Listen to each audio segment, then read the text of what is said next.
She's in the Philippines, getting ready to go to her sister's birthday. So that's me when I was not even a year old. It was actually her sister that would call from the Philippines. She said, did you ever notice that your mom's kind of repeating herself? I said, yeah, her memory is deteriorating. And so this is when I started to ask the doctor, what could it be? And he said, oh, it's probably just not dementia, but old age loss, regular memory loss. And then from there, it just kind of progressed. So that was probably the turning point of us realizing that she had Alzheimer's. She was in denial, and she says, oh, it's just old age. And then she would get angry. So we were very sensitive about saying Alzheimer's or dementia around her because she didn't want to believe it. She was not out of control, but wasn't herself. She became a little bit verbally violent. She would scream and slam the door, completely not herself, not her personality at all. At that point, it was really hard, very, very emotional for myself and my family to not know how could we help her, let alone help ourselves. How do we help her? And so the Alzheimer Society was just instrumental in providing us the support, really helping us maneuver through somebody who has Alzheimer's. How do you deal with them? How do you not deal with them? Kind of provided you with the tools to be able to support her and in the best way that we could. I think the sad part and the most that I miss about my mom is having a conversation with her. And even now, when you want to just come home and it's not something you want to you can share with the kids or your husband. It's just something that you would want to tell your mom, right? It's probably the toughest part is having to let go of not having her anymore as my mom. So it's almost like having to mourn that part of the relationship. Because you'll never get it back, right?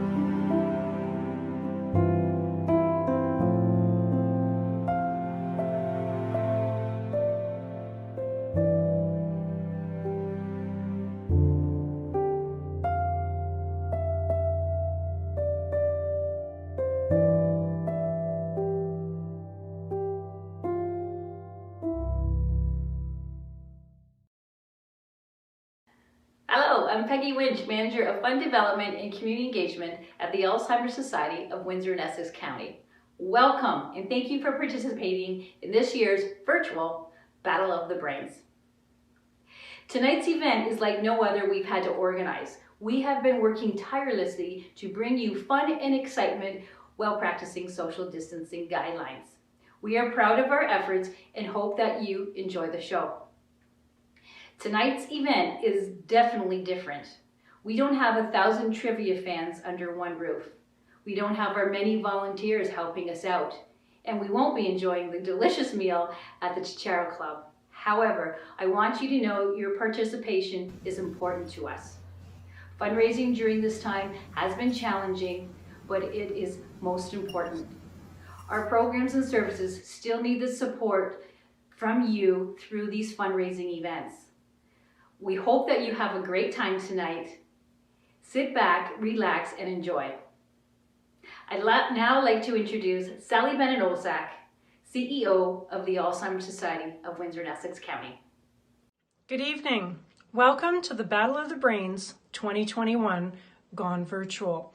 I'm Sally Bennett-Olzak, the CEO of the Alzheimer Society of Windsor and Essex County. Welcome.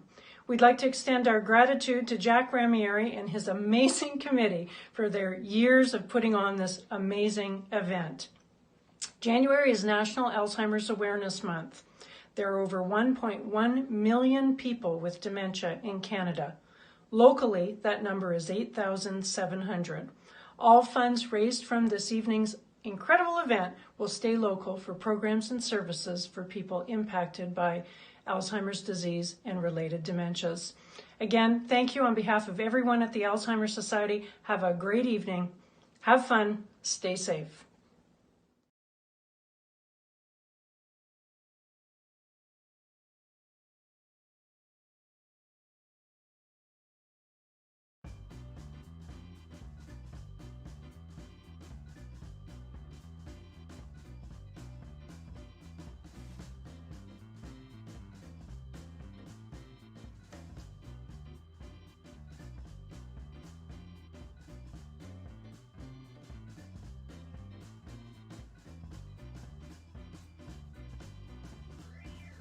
Ladies and gentlemen, welcome to the Battle of the Brains 2021 virtual edition, live here in Mack Flash Studios. My name is Francois, and I am the owner and quizmaster of Mack Flash Studios. And thank you very much for joining us here tonight in such large numbers. I am very, very excited to see you all here.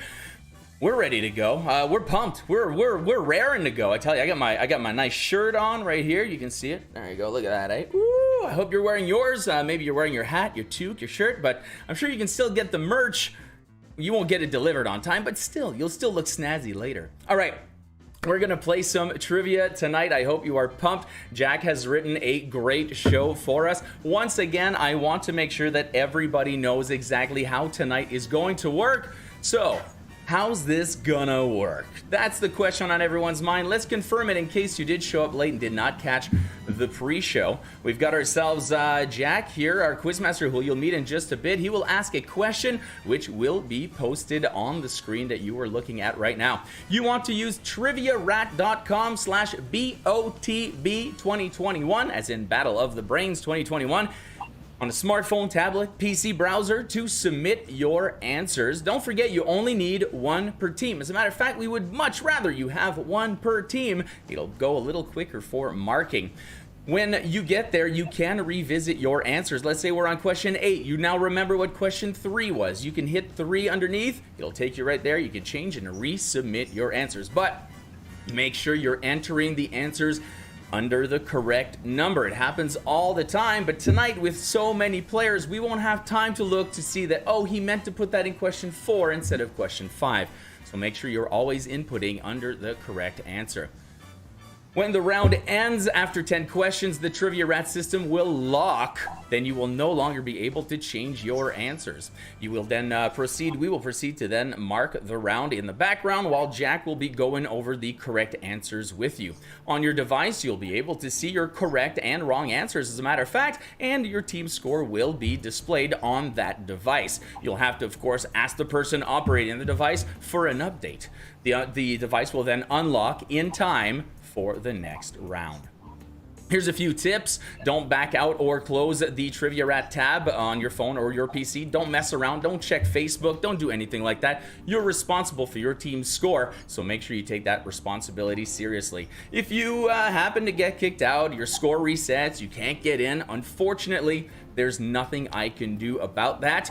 Keep playing, keep track of your answers. Feel free to share your score in the chat and have fun. We do have a bunch of prizes going out tonight. They are door prizes. They're not performance related. So even if you're here expecting to suck, but you're still here, so you deserve a prize. That's what we're gonna do for you. All right, ladies and gentlemen, enough about me. Let me tell you a little bit, because normally I'd be the one in this box right here asking the questions. Not tonight. This isn't my show, my friends. I'm just a facilitator here. My buddy Jack Ramieri, he's a former contestant on Jeopardy as well as a champion on CTV and History television show Time Chase. And he was also selected to play on the Reach for the Top alumni team for CBC, for CBC's team quiz show, Test the Nation. If you've seen his past Facebook posts, you'll know that he's part of the infamous Full Contact Trivia team, and they are dying to get back to the live competition very soon. As a day job, because he's got to make the bucks, you know, he's a lawyer. He's about to celebrate his 31st anniversary in the profession. He practices real estate, wills and probate, and business law at Miller Canfield right here in Windsor. Ladies and gentlemen, I give you your quizmaster, Jack Ramieri, everybody. How about a big virtual round of applause? Hey, Jack, what's going on? We're hanging in there, Francois. Thanks for the intro. Welcome, everyone, to the virtual edition of the Battle of Brains Trivia Challenge. The situation being what it is, this year we were forced to miss out on both the great vibe and company of our annual live event, not to mention, as was mentioned before by Peggy, the great food and the ambiance at the Chicharo Club. But I hope everyone's all set and comfortable with their beverages and snacks at home. As everyone close to me would tell you, it's very much an understatement that this event means a lot to me on a personal level, and that it's been a way to take my kind of strange obsession, hobby about facts, important or otherwise, and translate that into something good for the community, since the Alzheimer Society does so much to help out families who have someone that's dealing with this condition. Unfortunately, the current pandemic may have put us into lockdown, but it certainly didn't put the needs of these families into lockdown. For this reason, I was very concerned at the start as to having to do this fundraiser virtually this year, as I wasn't sure how successful it would be, especially compared to our last edition where we had 148 teams and almost 1,200 people in attendance at the Chicharo Club last January. As it turns out, as you can tell, my concerns were completely out to lunch because of three things. One, the hard work and never say die enthusiasm of Peggy Winch at the Alzheimer Society, the energy that and the technical wizardry of my great friend Francois Jacques. And as an aside, if you enjoy trivia, be sure to try out his games broadcast on Mack Flash Entertainment here on YouTube. And he does private events as well, so please consider hiring him for your corporate or family events. As you can see, he's just an awesome host. And the final factor was the amazing support of this community for the wonderful cause that is the Alzheimer Society. Because of that, we managed to break triple digits again this year. At the last count, I saw 141 teams. So my heartfelt thanks goes out to all of you for making this possible. I know we can't hear it. Well, your teammates can hear you on Zoom or Teams or whatever video conferencing platform you're using, but please give yourself a big round of applause at home. I love you all, admire you all. Thank you again for the bottom of my heart from myself and the team of organizers for making this year's edition of Battle of the Brains such a great success. Let's talk a bit about the competitive side of the evening, now that I've buttered you up a little bit. As a review with some changes, the way tonight will work is that I will be asking trivia questions for you to answer. I will read each question twice and only twice, and then you'll have 45 seconds to consult with your teammates, virtually of course this year. Again, please don't put anything in the chat. Do not type any suggestions or answers in the chat. So the team captains, as Francois explained, will enter the team's answer on the Trivia Rat program. And God, I gotta say, I love the name of the program, I really do. And then I'll move on to the next question after that. And there's also going to be a little helpful time indicator as to how much time you have left before I go on to the next question. After 10 questions, I will give you a minute to double check your answers on Trivia Rat, and then we'll lock in, as Francois said. I'll then go over the correct answers for the round, and while we're marking the answers digitally, then we'll go on to the next round. So we'll do 4 rounds like that. We'll take a halftime break, perhaps a little shorter than we're used to at the Chicharo Club, maybe a little bit, 1 to 10 minutes, and then we'll do another 4 rounds after that. Again, also as a reminder, the team captains and Francois just told you, please don't close your window, or there might not be a lot we can do for you if you've done that. General rules regarding the game. If I ask for a person's name, the last name is sufficient unless I specifically ask for a full name. And you'll hear me actually say full name during the question. If you include the person's first name and it's wrong, then your whole answer is wrong. My usual and simplest example, if I ask you the name for the first US president and you write down Washington, that's of course a point for a correct answer. If you decide to embellish a bit and you write down George Washington, you can pat yourself on the back for being thorough, but it's still only 1 point. If you kind of drop the ball and write Harold Washington, then the whole answer is wrong. No point for that. Again, there'll be a question or two where the full name is required, and you'll hear me write out, say, full name. This year, we've decided if the answer is the name of a character on a movie or in a TV series, we'll also let you get away with just giving their first name. We'll be a little more generous this year. Other rules. Even in this virtual edition, perhaps more importantly in this virtual edition, the only resources at your disposal are your own knowledge and that of your teammates. Again, please don't type answers in the chat here on YouTube, and please do not share answers by text with someone that you know is on another team. In addition, as you can understand, I obviously do not have proctors walking around people's homes tonight, making sure no one is looking for the answers via Google. Consequently, everyone is on their honor not to look up answers on Google. As you can appreciate, that's not what the competitive part of the event is about. And frankly, we of course hope to be back to a live event next January at the Chicharo Club. So if your score in next year's event is nowhere near tonight's score, well, you might have your quizmaster come over to your table next year and do the whole Game of Thrones thing with the bell and pointing and going, shame, shame. So please, no Googling the answers while the game's going on. In addition, the questions and answers tonight have been checked and double checked, and we always try to verify the answer with 2 sources. And they've been peer reviewed as well. So especially with this virtual edition, there's really not an opportunity to debate or argue about whether an answer is correct. Therefore, Quizmaster's word remains final as to what is or is not a correct answer. The other complication is that, as amazing as Trivia Rat is, we have a difficulty. We really can't go back and check someone's answer from a round that was already submitted or the number of right answers. So we're all a bit at the mercy of the technology tonight. So we'll ask your patience in that regard. So that is the game, and we'll be starting in a moment.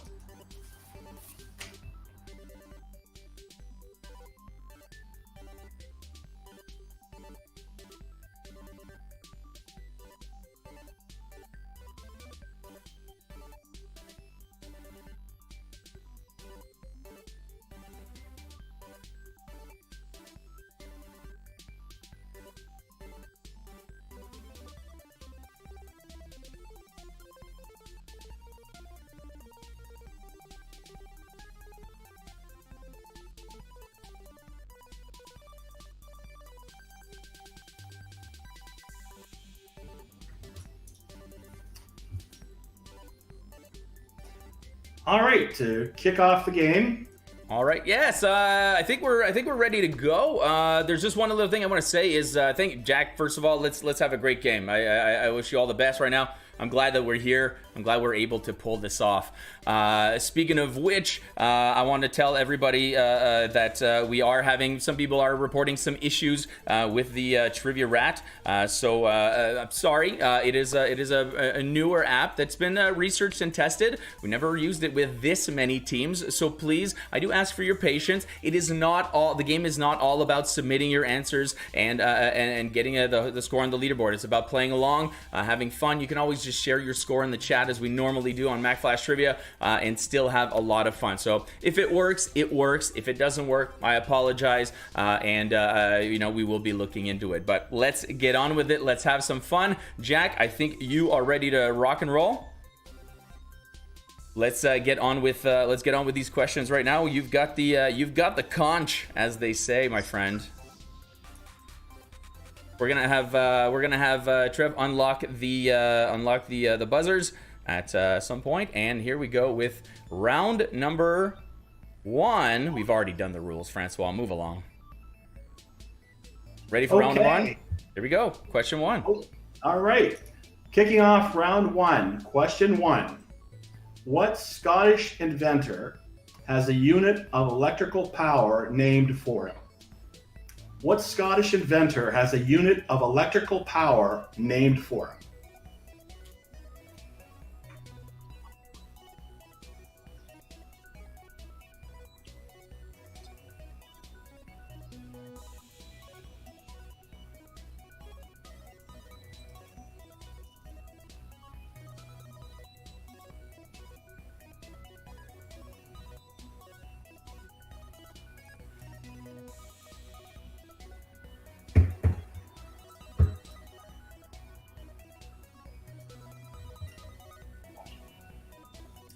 Question number 2, over to film. In what classic film do we hear Robert De Niro ask the unforgettable and now oft-quoted question, "Are you talking to me?" In what classic film do we hear Robert De Niro ask the unforgettable and now oft-quoted question, "Are you talking to me?"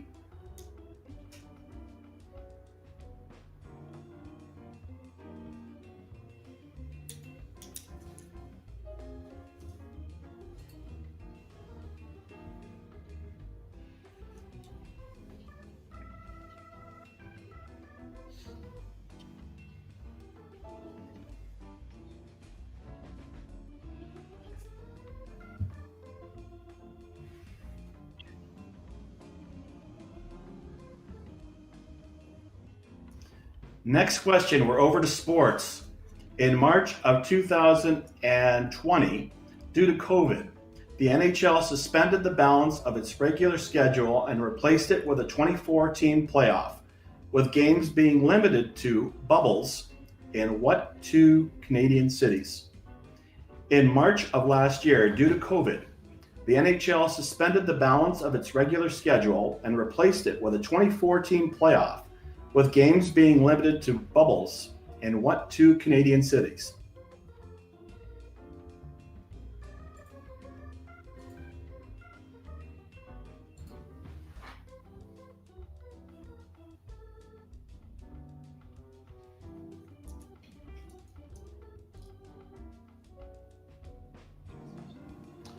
Over to television.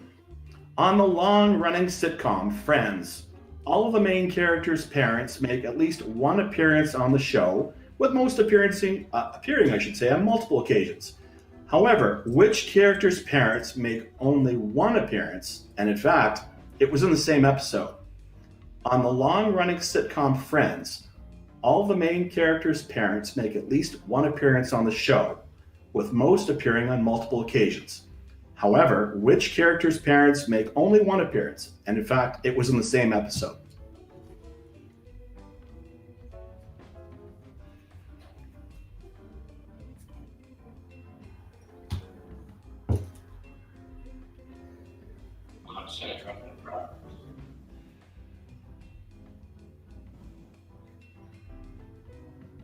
Hey guys, Francois here. It seems that a lot of you are having some issues with Trivia Rat. So are we, as a matter of fact. Luckily, I'm not marking tonight, someone else is, but I can't even get into Trivia Rat myself. It looks like we may have overloaded their servers. I do appreciate all of you trying and really wanting to play that way. If you can, continue to do so. If you cannot, unfortunately, play with Trivia Rat, do it the way the Mack Flash way does. You just write down your answers on a piece of paper. When we get to the end, you review, and then feel free to share your score with us. Once again, you won't be winning prizes for your performance tonight, so that is secondary. So make sure you do don't stress yourself out, is what I'm trying to say. Just try to sit back and enjoy yourselves. All right, let's get back to Jack with question number 5. Question number 5, pop music. Despite their huge commercial success during the 80s and 90s, the English band Culture Club only had one of their hits go to number 1 on the US Billboard chart. What was this number 1 song? Despite their huge commercial success during the 80s and 90s, The English band Culture Club only had one of their hits go to number one on the US Billboard chart. What was this number one song?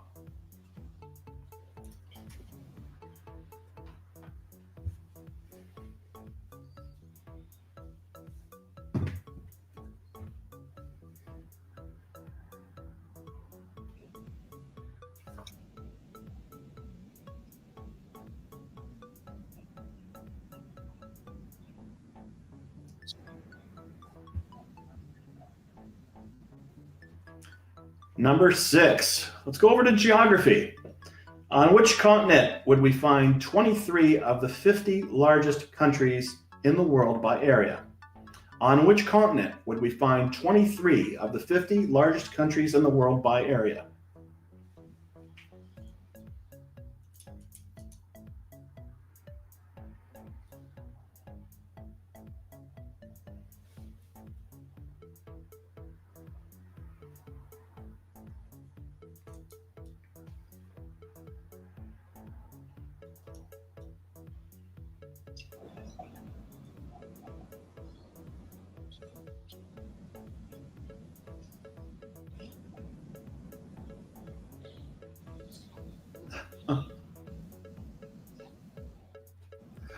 Back to sports, in fact, to football.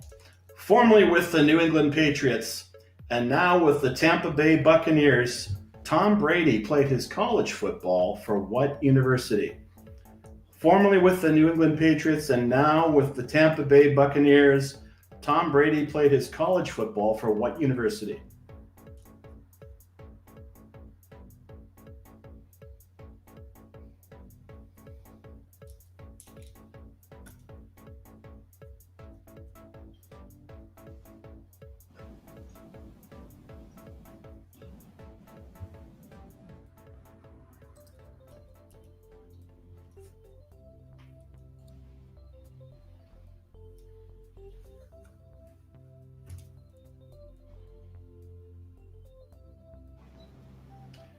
Next question, back to television. Following the unfortunate passing of longtime Jeopardy host Alex Trebek, an online campaign has arisen to have this veteran television actor and host chosen as his successor. Name him. Following the unfortunate passing of longtime Jeopardy host Alex Trebek, an online campaign has arisen to have this veteran television actor and host chosen as his successor. Notice I'm not going to say replacement. There is no replacement. Name it.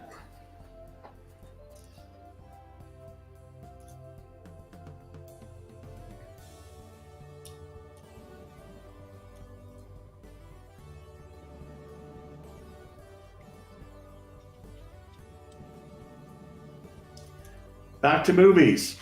In the Christmas holiday classic, It's a Wonderful Life, what is the name of the angel who earns his wings by saving George Bailey? In the Christmas holiday classic, It's a Wonderful Life, what is the name of the angel who earns his wings by saving George Bailey?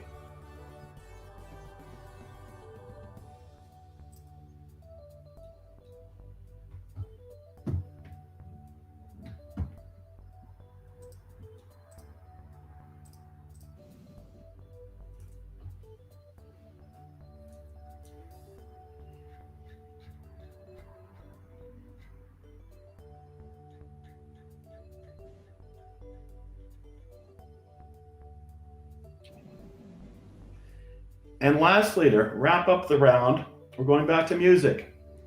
In its controversial list of the 100 greatest and most influential guitarists, Rolling Stone magazine included only 2 women, with this Canadian songwriter and performer coming in 75th.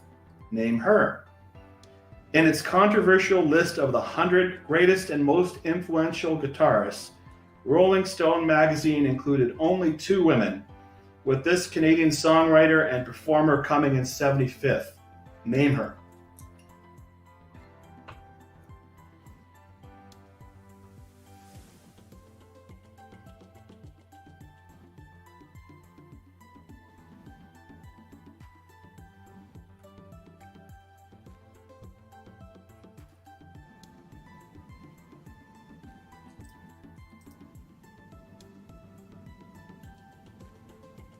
Oh, and that finishes round one. We'll give you a moment to look over your answers and double check them, and we'll be back in a moment with the correct ones.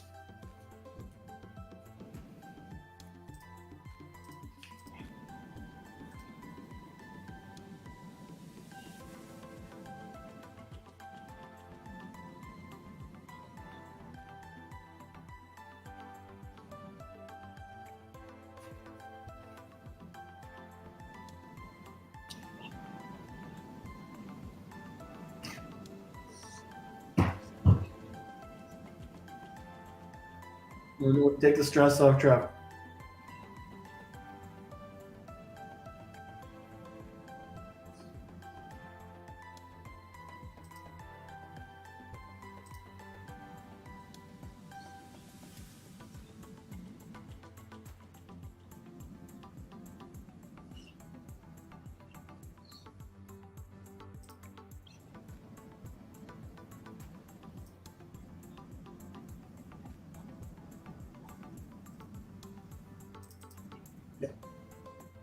Coming back to you with the answers to round one.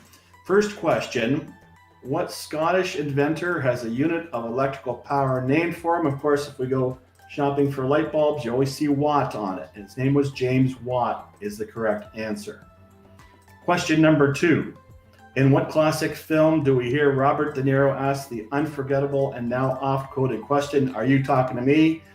Frankly, my favorite cover of that was Pumbaa and the Lion King doing the same thing, but the original was Robert De Niro and the movie was Taxi Driver. Third question, in March of last year, due to COVID, the NHL suspended the balance of its regular schedule and replaced it with a 24-team playoff, with games being limited to bubbles in what two Canadian cities? And that, of course, is Edmonton and Toronto. Both answers are necessary for a point. Question number four.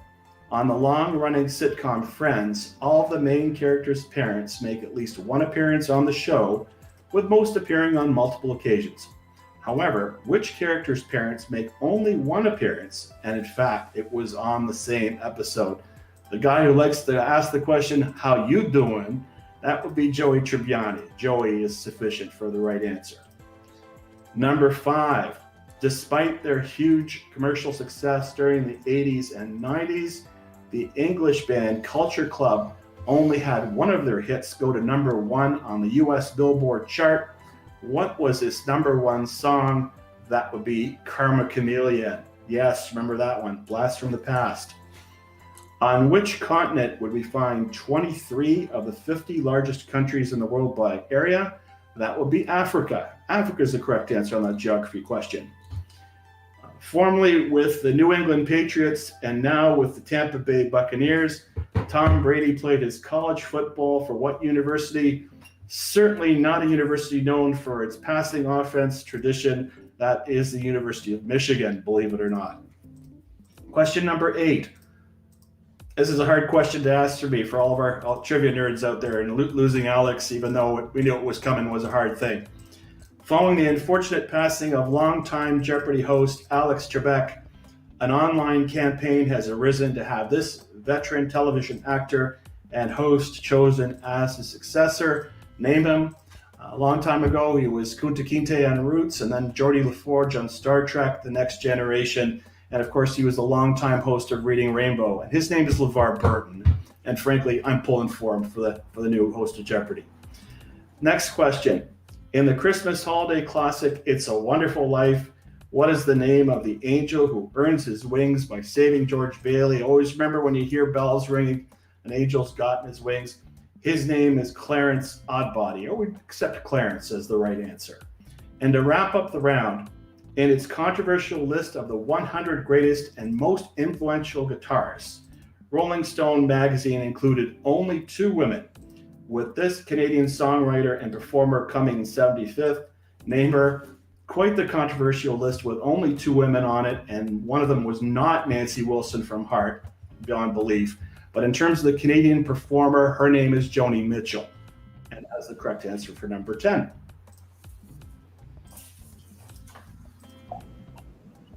Oh, thanks a lot, Jack. I just did that thing that I always do, and I forgot to unmute my own mic.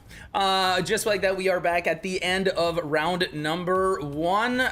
Hopefully you guys did very well. Now, I am getting all of your messages and stuff in regards. Don't look at this. Don't look at that right now. It's not prize time right now. Right now, I have to tell you something. It's important. We've had some. I've gotten all of your messages about Trivia Rat. I do appreciate. We are doing what we can. We have not quit. Trevor is trying really hard to keep marking these questions, but as much as you're having an issue, we're having a bit of issues marking as well, but we will get through this. If you're having too hard of a time, I want to reiterate, put down the Trivia Rat, grab a pen and a piece of paper, and look at these fine folks over here. We got Laura's Double D's with 10 out of 10. Sue, Hot Mess Express has got 8 points. Jim and Z, they got 6 out of 10. You see what I mean? It's working. We got people in the chat sharing their scores, and that's what I like to see. So, don't stress yourself out if it's not working. We'll work on it, and I've got a direct line of communication to these fine folks, and we'll get it working for next time. Now, let me sweeten the deal a little bit with a bit of our door prizes that we've got coming at you, and we've got some one per round for you tonight. These will be handed out to teams. It'll be up to you to decide whether or not you hang on to the gift card and go spend it together when time permits, or if you're going to hand it over to your MVP, perhaps your team captain, who knows. Let's take a look right now. We've got a little random wheel in which we've input everybody's team name. I'm going to spin it for you right about now. Let's take a look here at who the winners of the first prize is.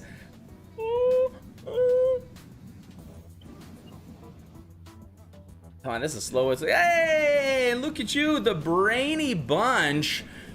You are the winner of round number 1, a $50 Tim Hortons gift card. Congratulations to you. That is amazing.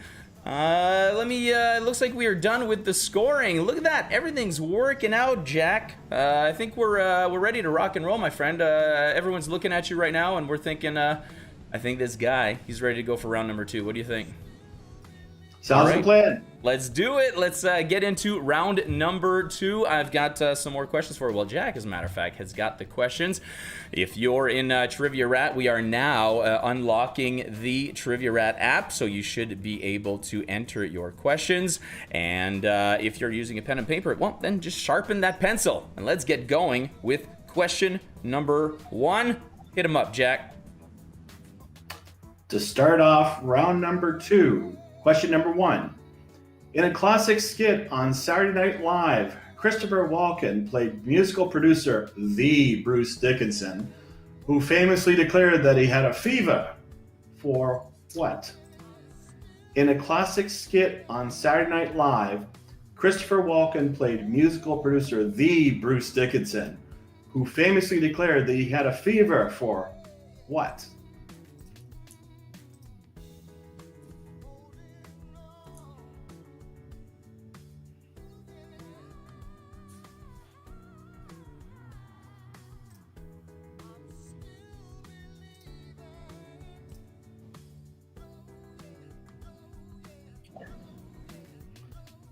Second question, back to movies. In the Dark Knight movie trilogy, who originally played Bruce Wayne's childhood sweetheart, Rachel Dawes? In the Dark Knight movie trilogy, who originally played Bruce Wayne's childhood sweetheart, Rachel Dawes?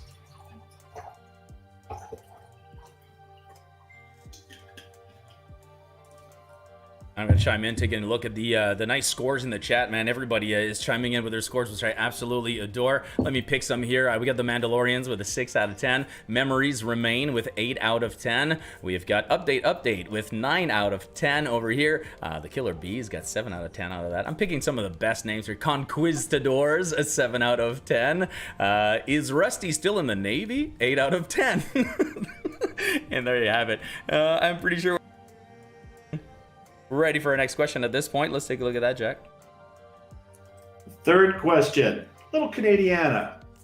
If you write a letter to Santa for Christmas, you should include what Canadian postal code? If you write a letter to Santa for Christmas, you should include what Canadian postal code?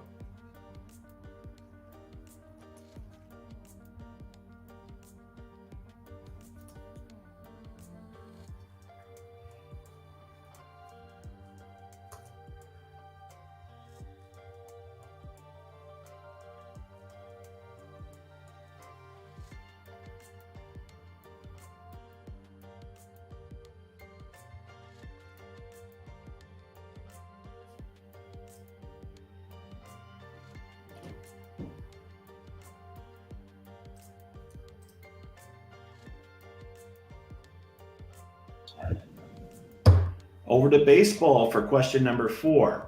Notwithstanding his major role in the Houston Astros sign-stealing scandal, who was named as the new manager of the Detroit Tigers after the end of the 2020 season.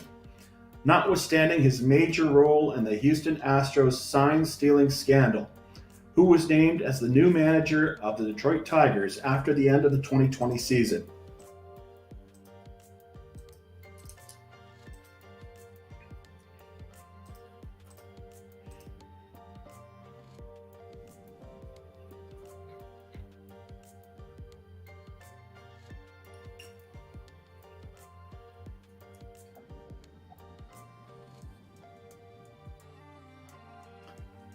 Question number 5, back to television.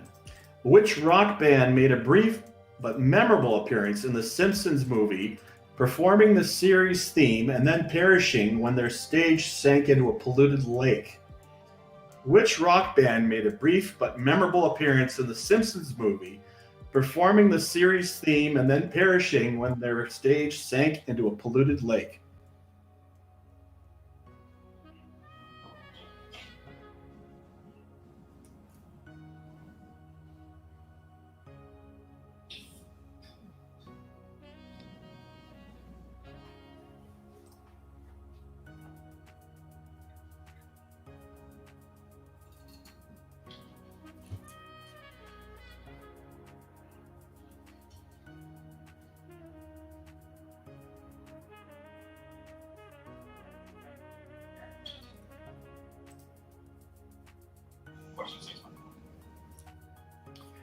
Back to television.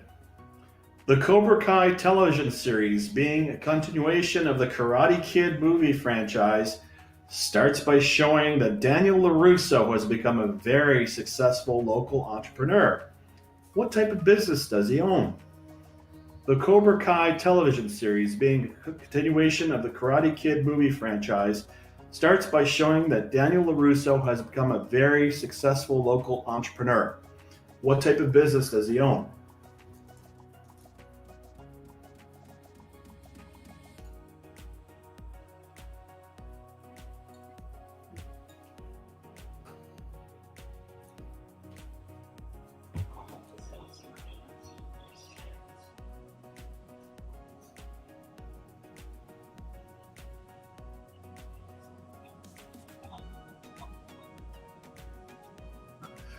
Question number 7, over to the animal kingdom.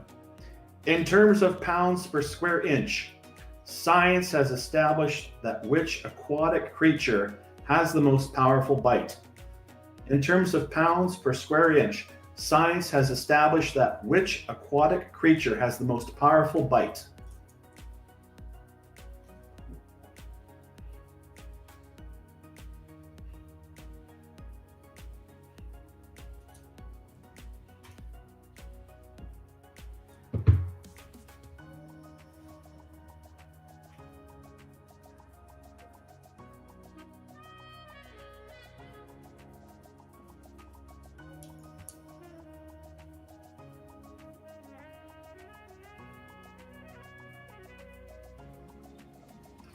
Question number 8, over to boxing. In late November 2020, what 2 boxing legends fought to a draw in a well-publicized 8-round exhibition match? In late November 2020, what 2 boxing legends fought to a draw in a well-publicized 8-round exhibition match?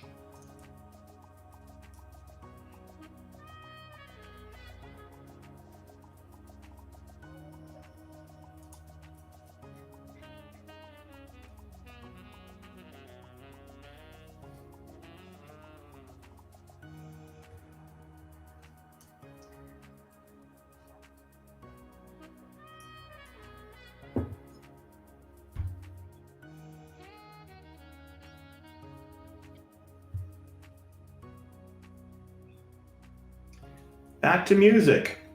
Even though they all won Grammy Awards in 2016, Drake, Beyonce, and Adele were all outsold, quote unquote, at least in relation to CDs, by what classical composer?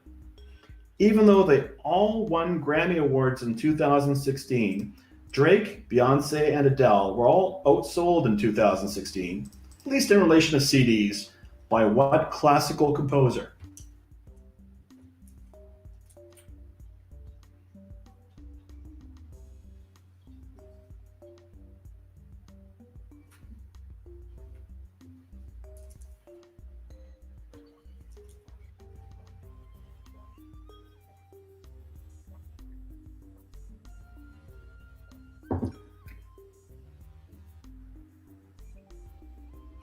Question 10 to wrap up the round, back to movies.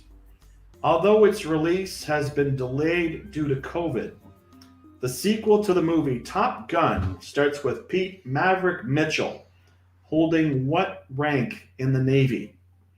Although its release has been delayed due to COVID, the sequel to the movie Top Gun starts with Pete Maverick Mitchell holding what rank in the Navy?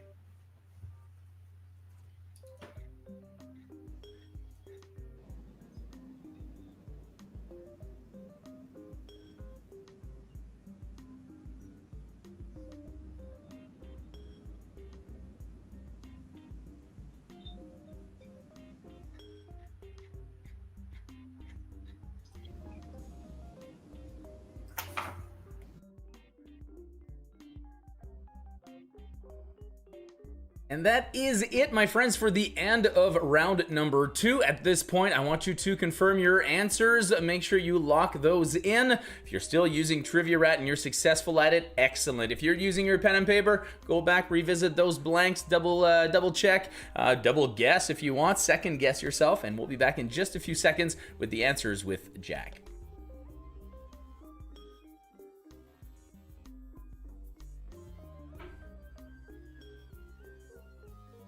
Don't forget, at any time you can donate online at alzheimers.ca/Windsor-Essex. And you can head over there and make a donation, of course. That is why we are here tonight, to raise some funds for the Alzheimer's Society. And with all of us, we should be able to attain our goals very, very quickly. What are those goals? I'm not exactly sure with a number here, but you know the goal. Jack, I think we're ready for are you ready for to give the answers? I think you are. You look like a man who's ready to do that. Let's take a look at those answers. Got Jack back in the studio. What do you got for us, man? Going back to round 2, question number 1. In a classic skit on Saturday Night Live, Christopher Walken played musical producer the Bruce Dickinson, who famously declared that he had a fever for what? He, of course, was producing the song Don't Fear the Reaper by Blue Oyster Cult, and he needed more cowbell. Had a fever for more cowbell. Question number 2. In the Dark Knight movie trilogy, who originally played Bruce Wayne's childhood sweetheart Rachel Dawes? She was only in the first film and she was replaced afterward. That was Katie Holmes. Question number 3. Canadiana. If you write a letter to Santa for Christmas, you should include what Canadian postal code? Well, that, of course, would be ho, ho, ho. Yes, folks, we had to get that in, even though the holiday season's over. Question number 4. Notwithstanding his major role in the Houston Astros sign-stealing scandal, who was named as the new manager of the Detroit Tigers after the end of the 2020 season? His name is A.J. Hinch. Question number 5. Which rock band made a brief but memorable appearance in the Simpsons movie, performing the series theme and then perishing when their stage sank into a polluted lake? And they did a great homage to Titanic by playing Near My God to Thee on electric guitar, which is wonderful. That would be Green Day.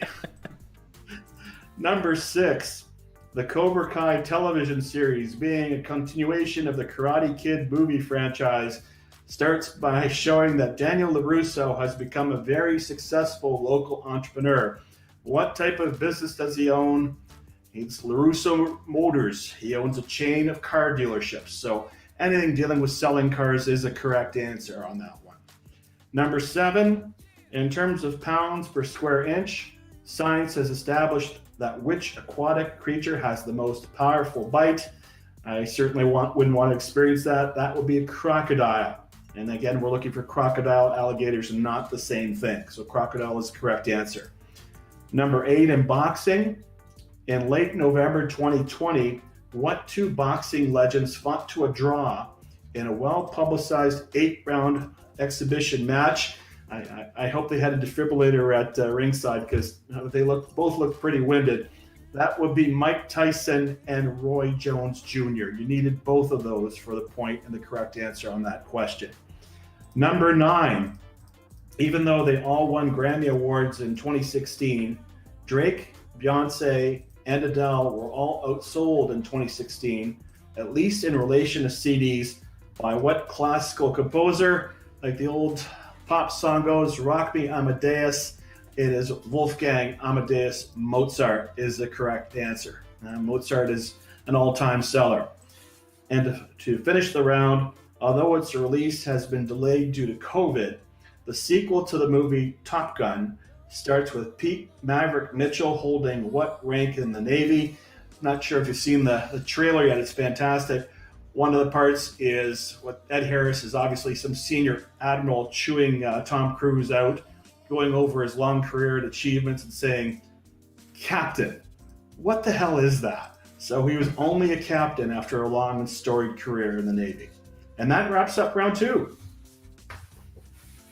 Thank you very much, Jack, for that, and a great set of questions, as I said to you in email before. So far, I like the variety, I like the themes, I like that I'm getting the answers. These are all factors in how much I like this game. We're gonna keep it moving very soon, but first a word from our sponsors. Older adults who enjoy the convenience and support of retirement community living.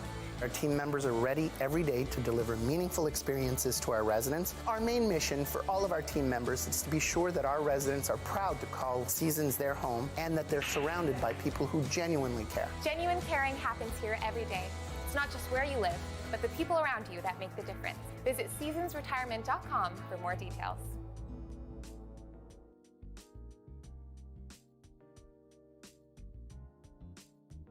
And thank you very much to Seasons for being our sponsor tonight. Very nice of all of our sponsors to have participated here, and you'll be seeing their names scrolling throughout, whether it's the WFCU Seasons, where it's National Bank, or all of the other wonderful sponsors that we have, and we will be mentioning them throughout the night. Thank you, and thank you for that. It's great to have everybody's participation and having faith in the fact that we were pulling off a virtual edition. And still, yes, we are behind you. So that means, they see the importance of the cause. And so do you, the players. And because of that, we want to recognize you, of course, with, some rewards, maybe. Perhaps even some prizes. Yes, could we do prize time once again? I think we should. Let's take a look at the magical wheel once again and see who the winner of this one is. Spinny, spinny, spin, spin. And that winner is, this time, this is like the slowest slowdown. This thing's got good bearings. Good bearings on this one. The Einsteiniums. The Einsteiniums, congratulations to you. You are the winners of a $50 home hardware gift card. You can either build yourself a clubhouse with it or just give it to one person if you want. Whatever the need is. Whatever you feel like the need is. We got round number 3 coming at you. Don't forget, after round 3, there's round 4. After round 4, short break. And then we're doing it all again. So, off to you, Mr. Jack, with round number 3. I believe you got some questions for us, my friend. Take a look at question number 1. Yes, Jack, we're ready to go. To start off round 3, we're going to go to television. Spoiler alert, since I've been chewed out in past editions of Battle of the Brains about doing this. The recently broadcast Season 2 finale of the Disney Plus series, The Mandalorian, ends with the dramatic rescue of the title character, as well as the child Grogu and their companions, carried out by what character? Spoiler alert. The recently broadcast Season 2 finale of the Disney Plus series, The Mandalorian, ends with a dramatic rescue of the title character, as well as the child Grogu and their companions, carried out by what character?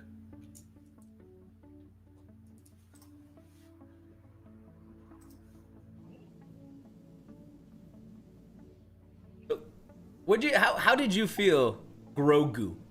Like when they said it, Jack, what was your reaction? The name Grogu. In terms of what they dubbed him, Like the name of it. Like when they were like, his name is Grogu. How did that make it feel? I was like, oh, I expected more. I don't know. All right, well, it's as memorable as Yoda is, I guess. I guess it is. Yeah, maybe back in the day, if you would have said Yoda, I would have been like, what's wrong with you? That's not a name. All right, well, let's get back to what people care about. Not my opinions about The Mandalorian, but the game itself. Question 2. Question number 2, back to movies. Now a Christmas time classic, the original Home Alone movie sees young Kevin McAllister without his family and defending his home against the wet bandits. How old was Kevin at the time? Now a Christmas time classic, the original Home Alone movie sees young Kevin McAllister without his family and defending his home against the wet bandits. How old was Kevin at the time?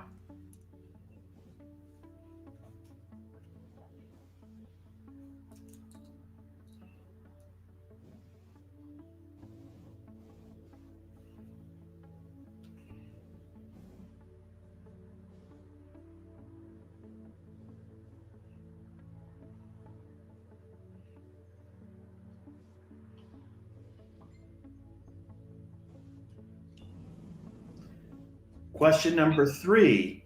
Being caught with a small amount of marijuana in his suitcase at Tokyo's airport, what musician was famously arrested, jailed, and then deported, leading to the cancellation of his band's 1980 tour to Japan? Being caught with a small amount of marijuana in his suitcase at Tokyo's airport, what musician was arrested, jailed, and then deported, leading to the cancellation of his band's 1980 tour in Japan?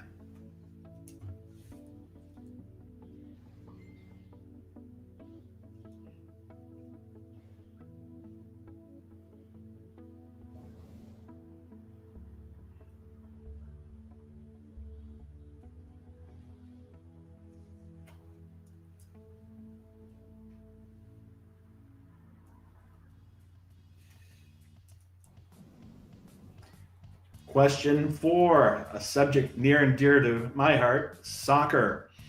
The only time that Canada has qualified for the Men's World Cup of Soccer was for the 1986 edition. What was the host country for that tournament? The only time that Canada has qualified for the Men's World Cup of Soccer was for the 1986 edition. What was the host country for that tournament?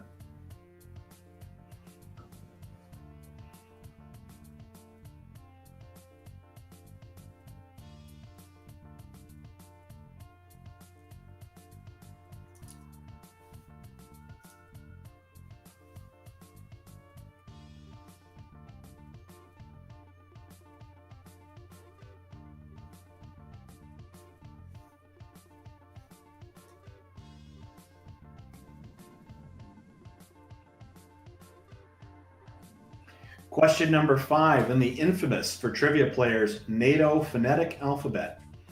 What is the only month which represents a letter of the alphabet? In the infamous, for trivia players, NATO phonetic alphabet, what is the only month which represents a letter of the alphabet?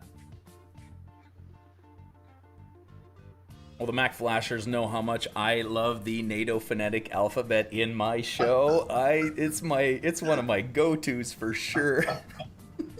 That it is. We've cursed you more than once during the rounds.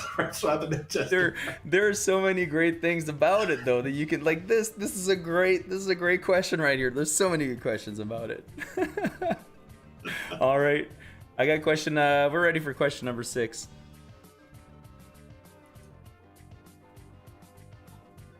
Next question, back to television. Annabeth Kelly, Isla Johnston, and Anya Taylor, Joy, take turns portraying the lead character in what acclaimed Netflix miniseries? Annabeth Kelly, Isla Johnston, and Anya Taylor-Joy take turns portraying the lead character in what acclaimed Netflix miniseries?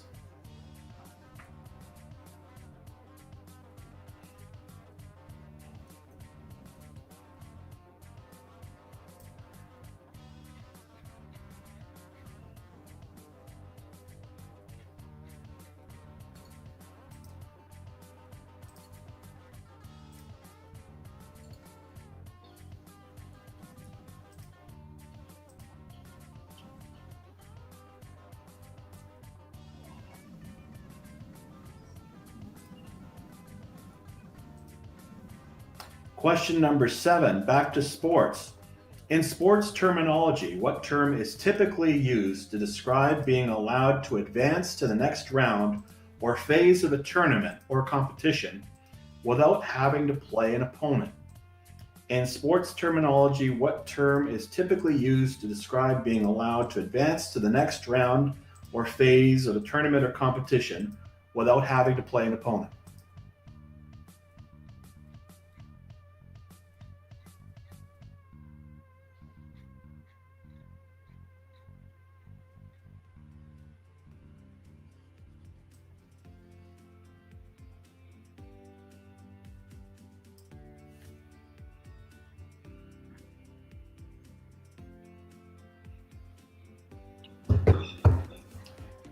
Question number 8, back to movies. Despite the fact that she was only on screen for 15 minutes of the 158-minute runtime of her film, whose emotional performance won her the 2012 Oscar for Best Supporting Actress? Despite the fact that she was only on screen for 15 minutes of the 158-minute runtime of her film, whose emotional performance won her the 2012 Oscar for Best Supporting Actress?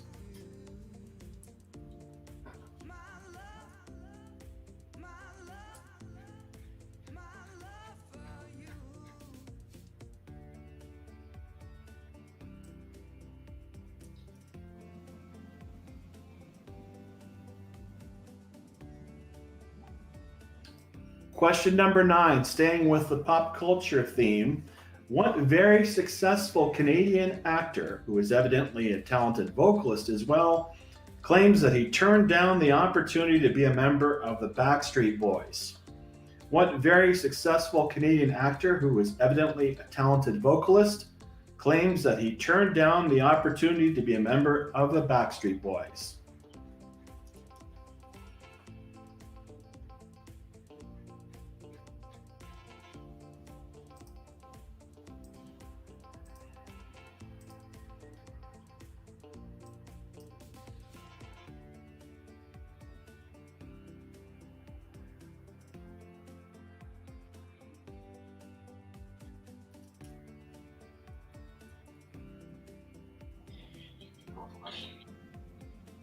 And to wrap up the third round, question number 10, after much political debate, theater, and worse, Donald Trump was defeated, yay, in his bid to be reelected as President of the United States.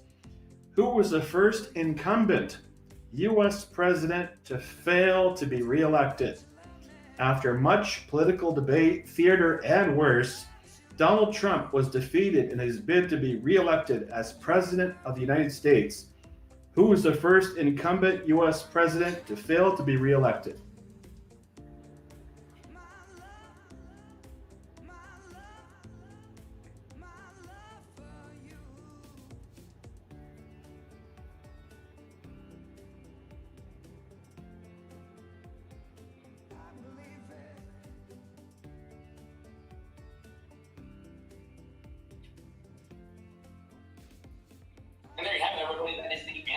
And there you have it, everybody. That is the end of.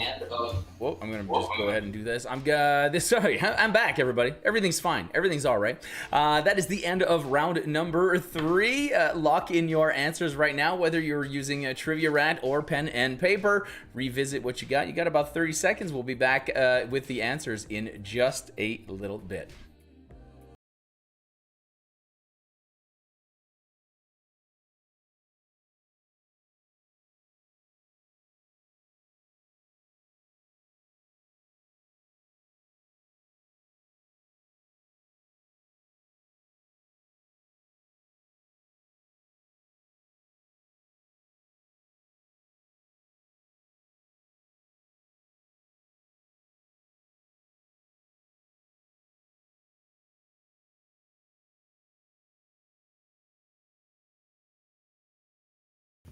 I want to thank everybody for being here tonight. I can't believe it. There are 500 people watching this show right now. That is quite incredible to me. Thank you very much. And from the entire committee and the Alzheimer Society, thank you for being here. If you could do me a favor as Mac Flash, if you could like this video and even subscribe to my channel, that would be a great push for me. And plus, don't worry, it's not annoying. We'll just notify you every once in a while when we've got a new trivia show coming up, and then that way you won't miss everything, and maybe you'll find something new to do during this lockdown period. All right, let's go to Jack with the answers. Jack, my boy, what you got for me in answers to round 3? Go ahead. Going back to round 3, question 1. Again, spoiler alert. The recently broadcast season 2 finale of the Disney Plus series The Mandalorian ends with the dramatic rescue of the title character, as well as the child Grogu and their companions, carried out by what character? I don't know about you guys, but when I saw that X-Wing show up, stuff was going to get real, and that was Luke Skywalker who carried out that rescue. Great lightsaber attack down the hallway. Question number 2. Now a Christmas time classic. The original Home Alone movie sees young Kevin McAllister without his family and defending his home against the wet bandits. How old was Kevin at the time? There's a scene where he's going grocery shopping and the cashier's getting a little inquisitive and asking, are you here alone? And his answer was, I'm 8 years old. So the answer is 8. Question number 3.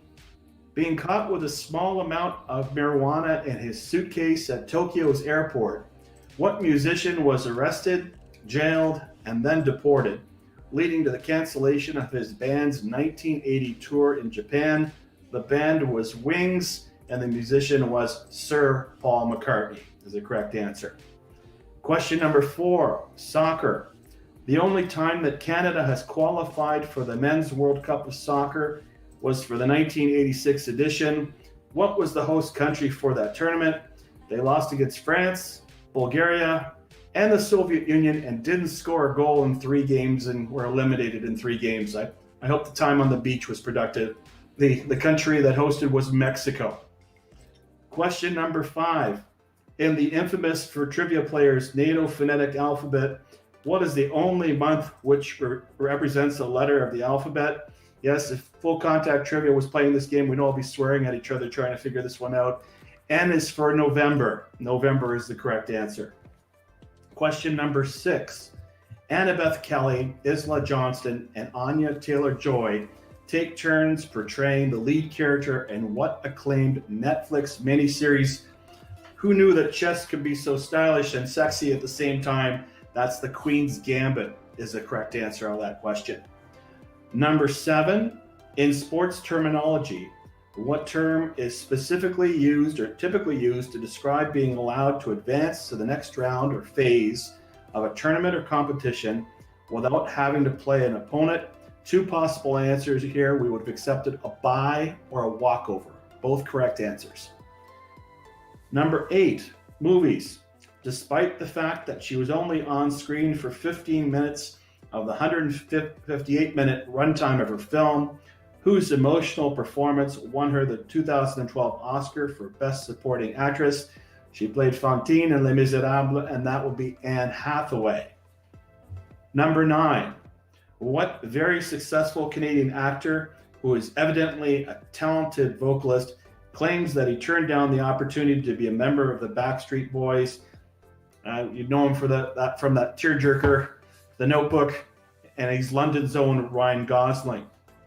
To wrap up the round, after much political debate, theater, and worse, Donald Trump was defeated in his bid to be reelected as President of the United States.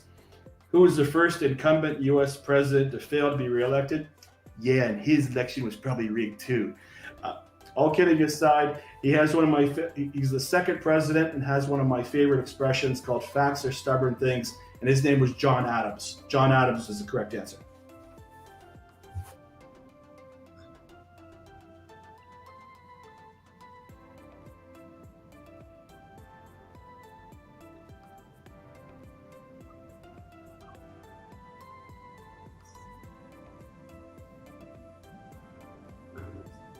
Oh man, I did it again. Thank you, Mike. Thank you, Mike Davidson, for being there. If anybody had bets on when I was going to forget to turn my mic on, you've got it. You've just won the square, whatever. Who had round 3? You're the winner. It's not us. It's you guys were in charge of that. All right, let's do another door prize for you guys coming at you right now. Let's spin that wheel. You know how this works. I've got some teams lined up there. Who's it going to be? Give it to me now. I can't even listen to me that way. There it is. In it to win it. You are the winner of a $50 DoorDash gift card. Congratulations to you. That was prize time. And we've got round number 4 coming at you in just about, I'll give it 30 seconds. Feel free to share your score in the chat, of course, as people are doing right now, giving us the full community effect of this trivia night. Props to Trevor marking out there, fighting the system just like you are to submit your answers. Trev is there trying to get in there and mark your answers. So thank you very much and props to you, my friend. Doing a fabulous job. As is my man Jack, who is back with round number 4. After this one, we're going to take a short 10-minute break for you to stretch your legs and refresh your drink. But make sure you do come back. We've got 4 more rounds coming at you. Jack, why don't you take it away with question number 1 of round number 4. To start off round number 4, question 1. In the Harry Potter movies, to whom did Ron Weasley pay this rather awkward compliment? You're a little scary sometimes, you know that? Brilliant, but scary. In the Harry Potter movies, to whom did Ron Weasley pay this rather awkward compliment? You're a little scary sometimes, you know that? Brilliant, but scary.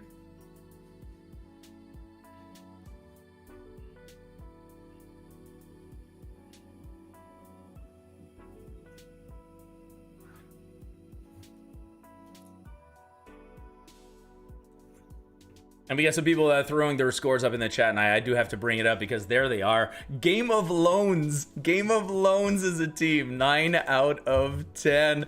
The Mack Flashers, of course, claiming their mulligans. There's an unofficial rule at Mack Flash Trivia. Anytime they find a typo or technical difficulty in the question, they get a mulligan on another question later on in the game. I don't write these rules. That is the unofficial rule book, my friend. I don't know. Jack, why don't you give us question number 2 for round 4?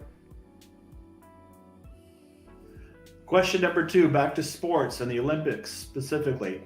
The latest edition of the Summer Olympics was to have taken place last year in Tokyo, but was postponed due to COVID.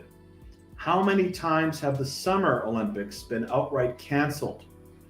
The latest edition of the Summer Olympics was to have taken place last year in Tokyo, but was postponed due to COVID. How many times have the Summer Olympics been outright canceled?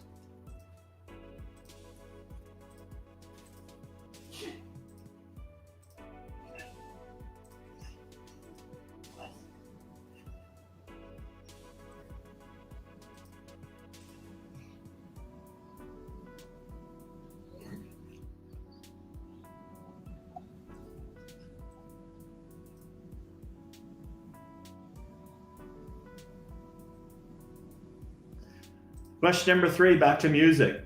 His musical work speaking to contemporary social issues that plagued inner cities.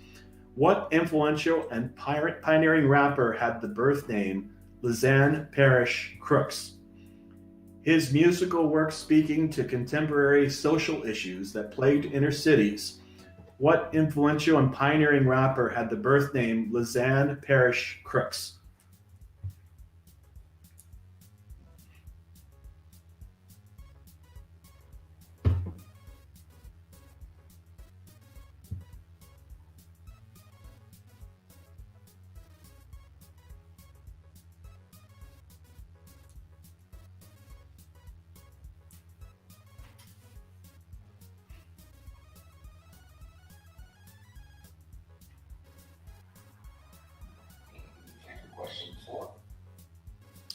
Over to question 4, to comics and cartoons. The classic cartoon character Scooby-Doo is what breed of dog? The classic cartoon character Scooby-Doo is what breed of dog?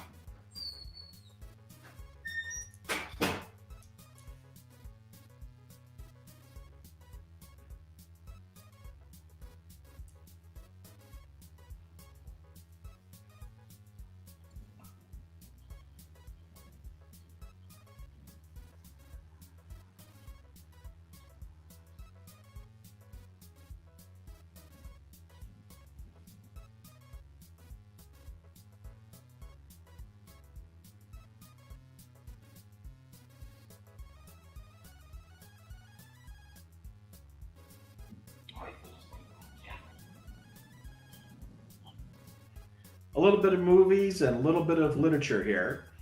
Starring Julia Stiles and the late Heath Ledger, the rom-com movie 10 Things I Hate About You is a modernization of which of Shakespeare's comedies? Starring Julia Stiles and the late Heath Ledger, the rom-com movie 10 Things I Hate About You is a modernization of which of Shakespeare's comedies?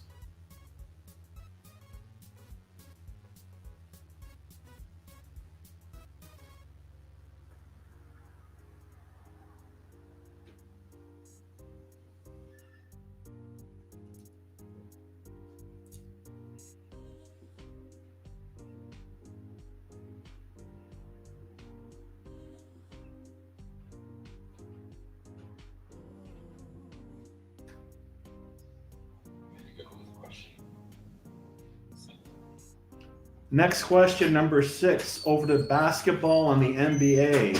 What basketball team holds the record for having won the most consecutive NBA titles? What basketball team holds the record for having won the most consecutive NBA titles?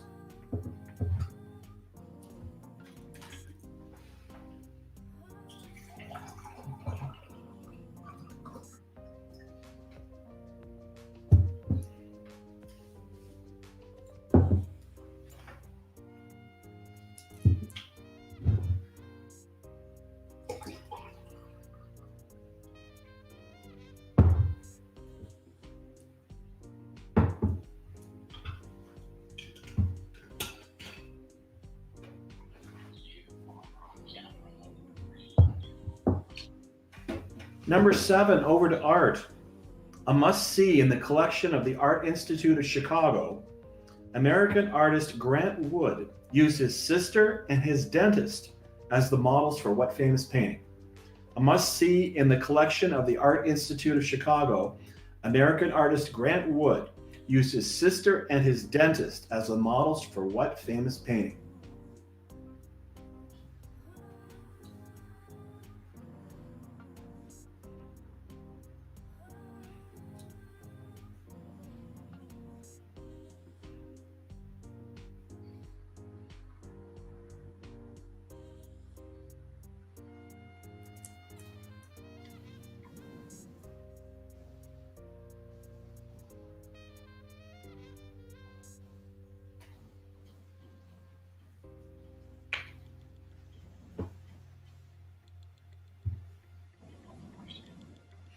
Question number 8, back to movies. In which horror movie does the main character write a book that contains only the line, "All work and no play makes Jack a dull boy," repeated over and over and over? In which horror movie does the main character write a book that contains only the line, "All work and no play makes Jack a dull boy," repeated over and over and over?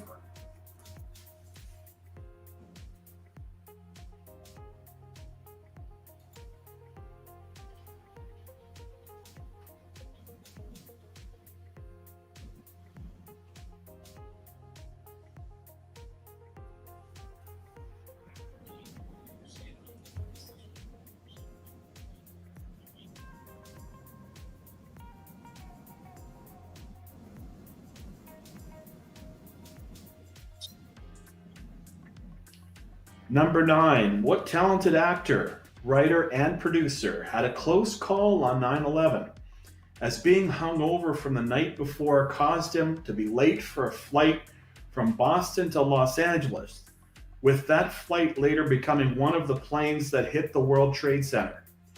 What talented actor, writer, and producer had a close call on 9/11, as being hungover from the night before caused him to be late for a flight from Boston to Los Angeles, with that flight later becoming one of the planes that hit the World Trade Center?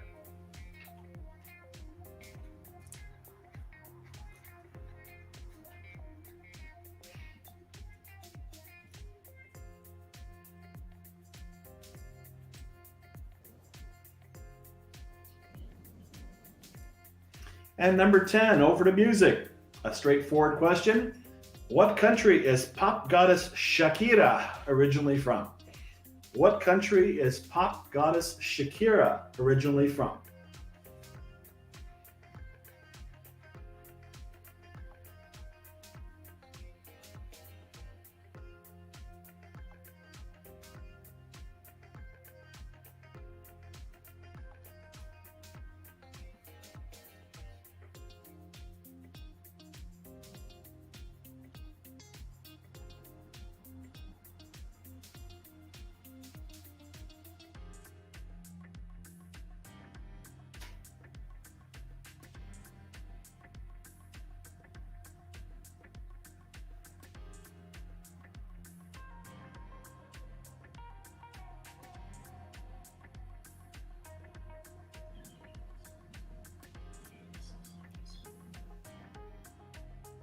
All right, everybody, that is it for round number 4. Thank you so much for that. Make sure you lock in your answers right now. Be really sure, like, be really, really sure.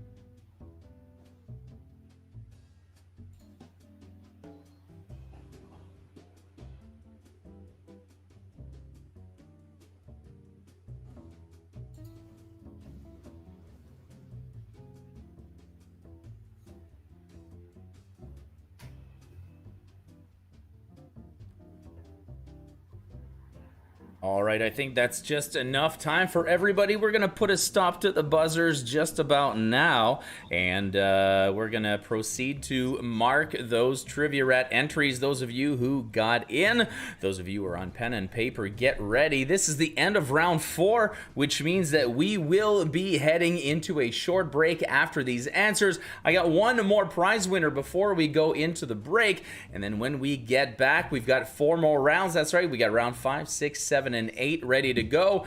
And Jack, I'm afraid to say there's a lot of Mack flashers in the room right now, and they're demanding a shot of the night. So it's a tradition when we do Mack Flash trivia. This is Mack Flash Studios. I think we may have to abide and give them a shot of the night. Possibly round 5, question 5. That sounds good to me. We'll take a little pause around there. We'll do a shot. So you've got some time to get ready. But for now, Jack's got some answers for you for round number 4. Take it away, Jack. In round number 4, question 1. In the Harry Potter movies, to whom did Ron Weasley pay this rather awkward compliment? You're a little scary sometimes, you know that? Brilliant, but scary. I guess it didn't stop him from marrying her later. That would be Hermione Granger. The correct answer is Hermione. Number 2. The latest edition of the Summer Olympics was to have taken place last year in Tokyo, but was postponed due to COVID. How many times have the Summer Olympics been outright canceled? All 3 times due to war: 1916, 1940, 1944. Again, 3 is the correct answer. Question number 3. His musical work speaking to contemporary social issues that plagued inner cities. What influential and pioneering rapper had the birth name Lisanne Parish Crooks? His name was Tupac Shakur. So Tupac is the correct answer on that one. Number 4, the classic cartoon character Scooby-Doo is what breed, of dog? He's a Great Dane, and a hungry one at that. Number 5, starring Julia Stiles and the late Heath Ledger. The rom-com movie 10 Things I Hate About You is a modernization of which of Shakespeare's comedies? Sexist much, Will? That would be The Taming of the Shrew. Number 6, what basketball team holds the record for having won the most consecutive NBA titles? A great team in the 60s led by Bill Russell, Bob Cousy, the Jones Boys, etc. And they were the Boston Celtics. Number 7, a must-see in the collection of the Art Institute of Chicago. American artist Grant Wood used his sister and his dentist as the models for what famous painting? It's a rather rustic-looking couple that everyone assumes the models were husband and wife. They're actually, again, the sister and dentist of the artist, and we know the painting as American Gothic. Number 8, in which horror movie does the main character write a book that contains only the line, all work and no play makes Jack a dull boy, repeated over and over again? I've possibly heard that in my law office more than once, and that is The Shining. Shining is the correct answer. Number 9, what talented actor, writer, and producer had a close call on 9/11 as being hung over from the night before caused him to be late for a flight from Boston to Los Angeles, with that flight later becoming one of the planes that hit the World Trade Center? I saw him interviewed about it. He was kind of serene about it after all, that sort of close call. That was Seth MacFarlane that had that close call. And to finish the round, What country is pop goddess Shakira originally from? With a shout out to one of my good friends, Mrs. Ina Trache, the wife of another good friend and colleague, Jerry Trache. The correct answer is Colombia. That is Shakira's country of origin. Thank you very much, Jack, for that. And those are your answers for round number 4. You have got yourself your scores right there, whether you're on Trivia Rat or you're on pen and paper. Share them with us in the chat so that we can see what's going on. Before we head into a short break, let's take a look at this for you right here. I believe we've got ourselves another little video coming up. WFCU Credit Union, we are committed to assisting and supporting organizations and individuals that contribute to the well-being of our community. Over the past 5 years, we have invested more than $17 million into Windsor and Essex County. Through our numerous initiatives, we've been able to support hundreds of local community events, organizations, and individuals to help make our communities the best place to live and work.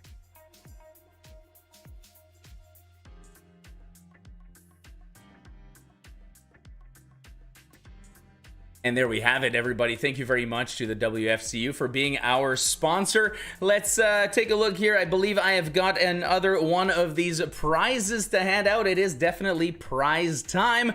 Let's find out what team picks up this round 4 prize right about now. Spin that wheel. We've got some great team names, by the way. I want to give everybody props on their team names. Not one. Bernie's Mittens, the most possibly up-to-date name. The A-Team, get it? A-Team, a $50 Shoppers Drug Mart. A lot of things I can think that as a group you could buy at a drugstore. I'm just saying, if you seem to be into having fun as a group, and you know, there might be things you could get at a drugstore for $50 that would take your trivia game or team to another level. I'm just putting that out there. I'm not saying anything else. That's all I have to say about that. We're going to take a 10-minute break at this point. This is the intermission. You know what the intermission is really good for? Refreshing your drink, stretching your legs, subscribing to my channel, all these fun stuff. These are all things that you can do while you are here. We're going to take that break. I'm going to have a little timer on the screen so you guys will be able to see how much time we have left, and we'll be back after in just a little bit. Hang in there, everybody.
Ladies and gentlemen, we are back. Welcome back to the Battle of the Brains 2021 virtual edition. It's important to add that because if you've been before, you understand how much of a big deal it is. We normally get about 1,200 people under one roof in multiple rooms and video casting here and there, and we're broadcasting it out to the world. It's huge. And so understandably, it was big when we knew that we were going to try to take this on virtually, and will people do it? Well, apparently people will, and you are those people. So thank you very much for being here tonight at the 2021 Battle of the Brains. Remember, you are not just sitting here fighting Trivia Rat, trying to get your answers and do nothing for fun. No, you're helping the Alzheimer's Society of Windsor-Essex County tonight, and that is helping, in turn, many, many, many people. And it will help many people in the future as well that you might not even know about yet. So, thank you very much for being here. Let's get back to the game. I got Jack twitching in his chair over here, ready to ask some questions. We have got your next round, round number 5, 6, 7, and 8 coming at you. Jack, my friend, how are you feeling right now? How you doing? How are you holding up? Oh, we're doing great. Great.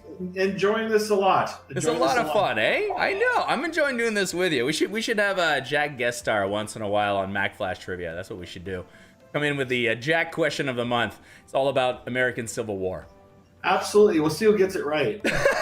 All right, let's get started with question number 1, which I am sure is not about the American Civil War. No, it's not. Okay, good. Let's take a look right now. Question number 1. Oh, for round number 5. Yes, of course. Round 5, question 1 to start off the second half. What science fiction horror mystery thriller series on Netflix sees the characters dealing with threats from an alternative dimension called the Upside Down? What science fiction horror mystery thriller series on Netflix sees the characters dealing with threats from an alternative dimension called the Upside Down?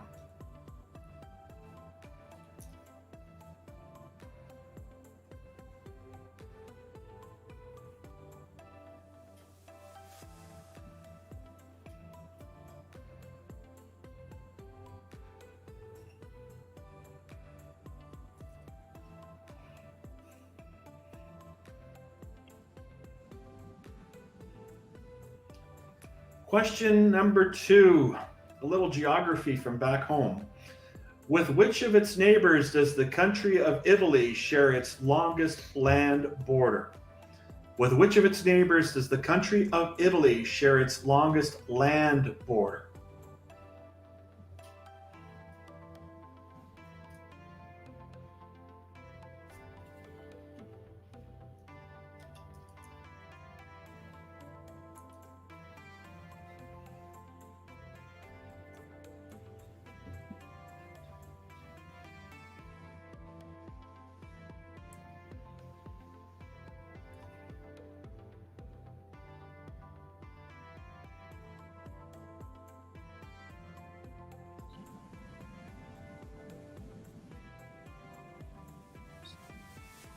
Question number 3.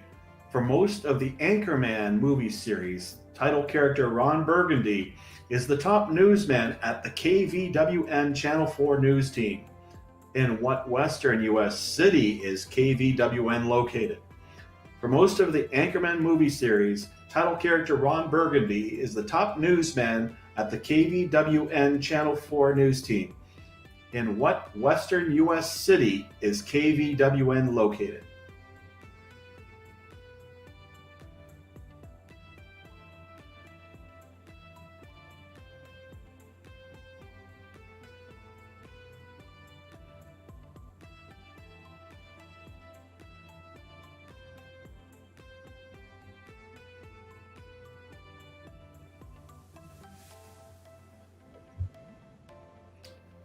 Question number 4.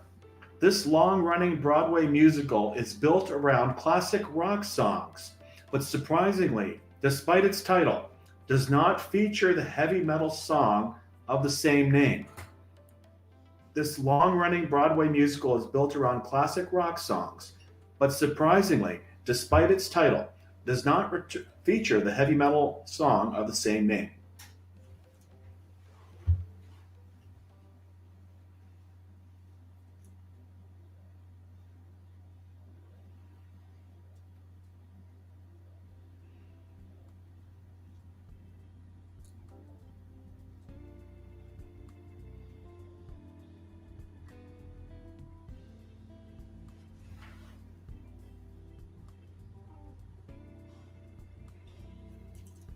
Sorry to do this, Jack. I'm going to have to hijack the scene for just a second because, I mean, we have a lot of regulars in attendance. This is the Mack Flash channel, in fact, and there are some regular watchers of this channel. On the channel, one of our traditions, of course, that started all the way back in March was to do the shot of the night. My good buddy Dave Greenwood said, hey, man, we should do a shot of the night on round 3, question number 3. And I said, absolutely. And that's when I started drinking heavily.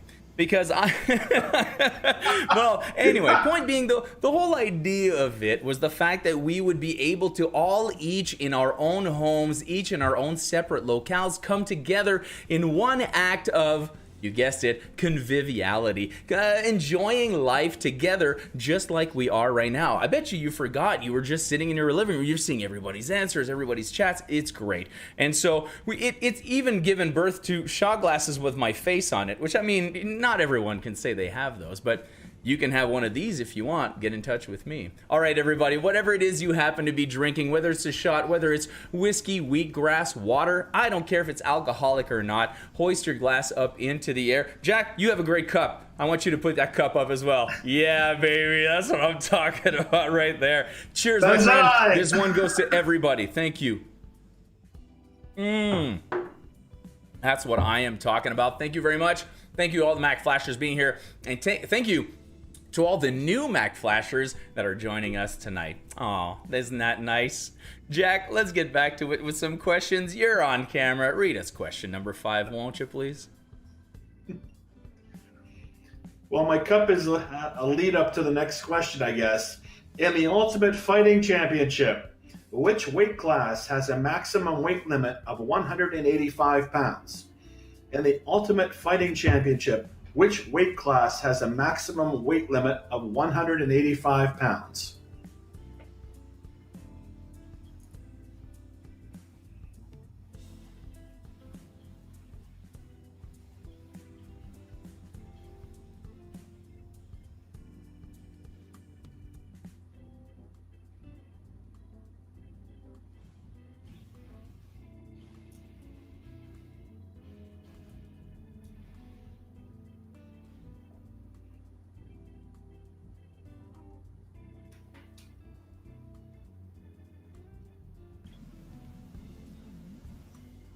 Question number 6, back to movies. In the Marvel Cinematic Universe movies involving the Guardians of the Galaxy, what action film star voices the extraterrestrial Groot? In the Marvel Cinematic Universe movies involving the Guardians of the Galaxy, what action film star voices the extraterrestrial Groot?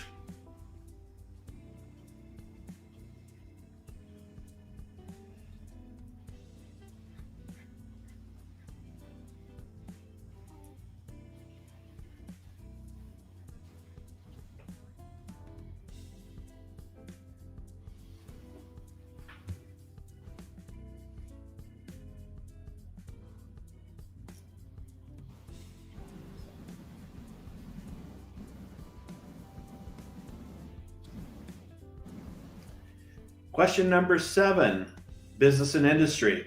What is the full name of the business tycoon and philanthropist who has been given the nickname the Oracle of Omaha? What is the full name of the business tycoon and philanthropist who has been given the nickname the Oracle of Omaha?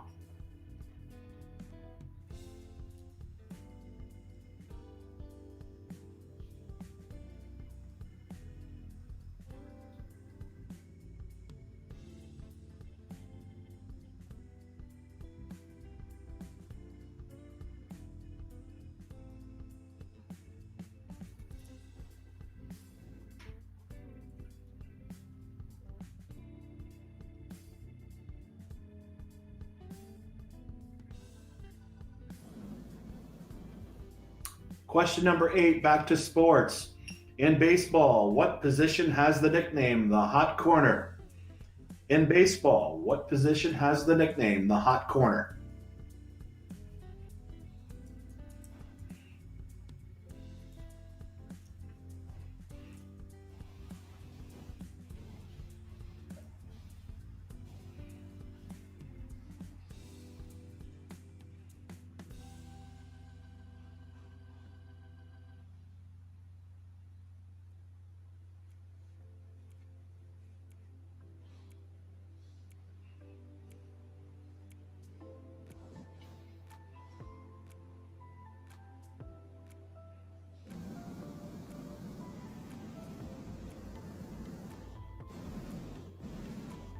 Number 9, in the children's classic Peter Pan, what character drank the deadly poison that Captain Hook intended for Peter? In the children's classic Peter Pan, what character drank the deadly poison that Captain Hook intended for Peter?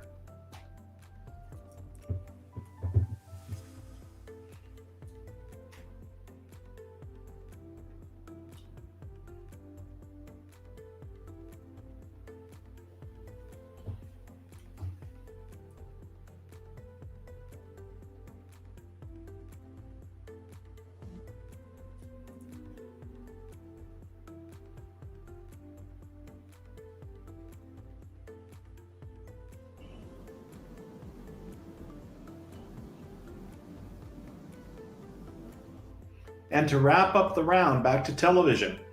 Although nominated for his first Emmy in 1962, veteran comic actor Bob Newhart had to wait until 2013 to win one for Outstanding Guest Actor in a Comedy Series for his guest spots as Arthur Jeffries, alias Professor Proton, on what very popular sitcom? Although nominated for his first Emmy in 1962, veteran comic actor Bob Newhart had to wait until 2013 to win one for Outstanding Guest Actor in a Comedy Series for his guest spots as Arthur Jeffries, alias Professor Proton, on what very popular sitcom?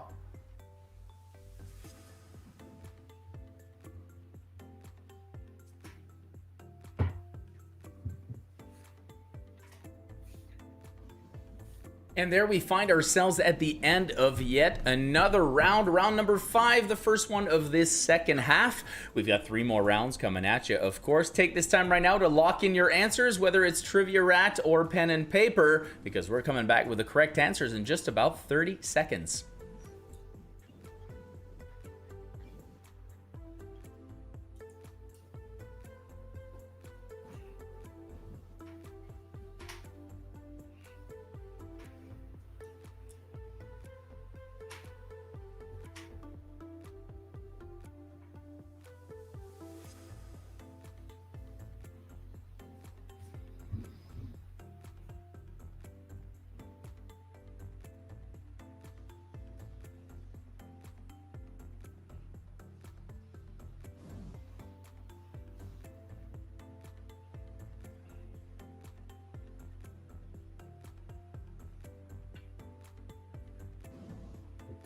You know, I should really count the seconds when I tell people they've got 30 seconds to go. I should pay attention to the time. But this right here, at the end of this sentence, feels like 30 seconds. So I'm going to pass it over to Jack with your answers for round number 5. You're live, my friend. Go ahead with the... Going over round 5, question 1. What science fiction horror mystery thriller series on Netflix sees the characters dealing with threats from an alternative dimension called the Upside Down? Rather bizarre series, hence the name. It's called Stranger Things. Number 2, geography. With which of its neighbors does the country of Italy share its longest land border? With a shout out to my cousin Anne-Marie and my uncle Idolo, who are out there playing tonight. I hope they got this one right. It'd be La Svizzera. Switzerland is the correct answer on this one. I don't know if you guys got that, but we have people playing this game in Italy right now. I just want to stress the fact that Jack just said people internationally are playing this game. All right, back to the answer. Actually, he's in Riverside, but that's okay. oh, never mind that. Question, and Anne-Marie's in Toronto, so question number... Toronto, all the way out there. The promised land. Indeed. Question 3. For most of the Anchorman movie series, title character Ron Burgundy is the top newsman at the KVWN Channel 4 news team. In what western U.S. city is KVWN located? If you remember his sign-off, it was Stay Classy, San Diego. San Diego is the correct answer. Number 4. This long-running Broadway musical is built around classic rock songs, but surprisingly, despite its title, does not feature the heavy metal song of the same name From that classic rock band Def Leppard, the song is Rock of Ages. Number 5, in the Ultimate Fighting Championship, which weight class has a maximum weight of 185 pounds? That would be middleweight. Middleweight's the correct answer. Number 6, in the Marvel Cinematic Universe movies involving the Guardians of the Galaxy, what action film star voices the extraterrestrial Groot? This was a learning moment for me. It's Vin Diesel. It was actually Vin Diesel who voices Groot. Number 7. Here's a fun fact, just before you go on, just a fun fact about that, because I love piping in with my fun facts. Vin Diesel not only voiced Groot, but they didn't hire any other foreign language actors to dub him. He learned to say, I am Groot, in every language that the movie was done, and he did all of the dubs because his line was literally, I am Groot, and he learned like 20 languages just to do, well, not the whole language, but how to say I am Groot. How about that? Right? That's our fact for the night. Awesome. There you go. Awesome. What is the full name of the business tycoon and philanthropist who has been given the nickname the Oracle of Omaha? Again, we need a full name for this to be the correct answer, and that, of course, is Warren Buffett. Warren Buffett is the correct answer. In baseball, what position has the nickname the hot corner? It's a little bit like playing goalie. Back when I was a young man and played a lot of softball, I was convinced the people who played this position were a little crazy. It's third base. Third base is the correct answer. Number 9, in the children's classic Peter Pan, what character drank the deadly poison that Captain Hook intended for Peter? This is my homage tonight to Alex Trebek. I lifted the question from a video of Alex Trebek's outtakes and flubs. I won't say what he said on the video on this family show. The answer is Tinkerbell. Number 10, although nominated for his first Emmy in 1962, veteran comic actor Bob Newhart had to wait until 2013 to win one for Outstanding Guest Actor in a Comedy Series for his guest spots as Arthur Jeffries, alias Professor Proton, on what very popular sitcom? What else? The Big Bang Theory is the right answer to that one.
The whole time my mic was off and I was being very, very funny. I tell you, Jack can attest that I was being hilarious right there. I made a joke about you won a $50 Starbucks gift card. That means you and 2 friends can enjoy a large coffee. That was one of the jokes that I made. That was hilarious. What else? Jack, please tell them I was being funny. Just tell them I was being funny. Rib splitting. He was awesome. Thank Absolutely you very awesome. much. Thank you. That's all I needed to hear. Let's get back to the game. Jack, you're live. Let's do this. Round 6, question 1 to television. The main storyline of the mockumentary television series Trailer Park Boys revolves around the inhabitants of the Sunnyvale Trailer Park. In which Canadian province is Sunnyvale Trailer Park located? The main story of the storyline, of the mockumentary television series Trailer Park Boys revolves around the inhabitants of the Sunnyvale Trailer Park. In which Canadian province is Sunnyvale Trailer Park located?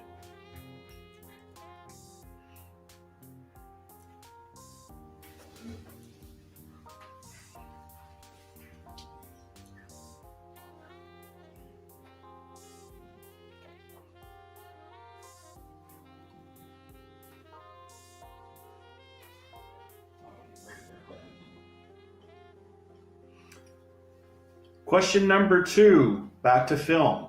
2019 saw a reunion after 23 years of Arnold Schwarzenegger and Linda Hamilton in their respective roles in the Terminator movie franchise.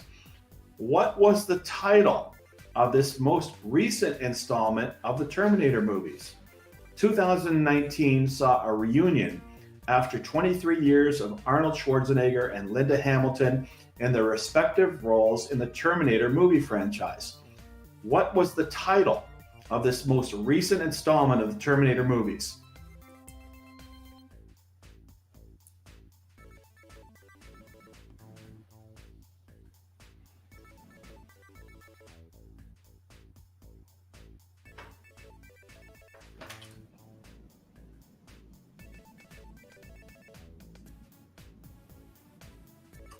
Back to sports.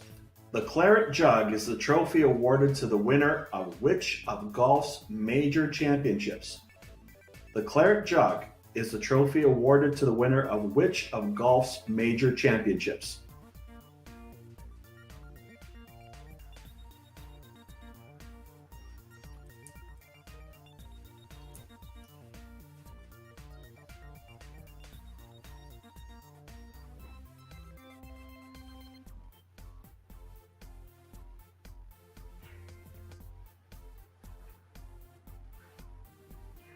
I'm curious to find out how many virtual after parties are going to be happening after this. I mean, everyone usually, hey, let's go to this bar, let's go to that bar. Where are you guys going? Are you meeting in some sort of Zoom room, messenger gathering, chit chat? I can't believe no one's invented that yet. Question 4, go ahead, Jay. Moving to the Bible. In the New Testament, which of the Gospels is the only one that mentions who we now describe as the 3 wise men? In the New Testament, which of the Gospels is the only one that mentions who we now describe as the 3 wise men? As I always like to say at Mack Flash Trivia, it's not trivia until there's Bible trivia.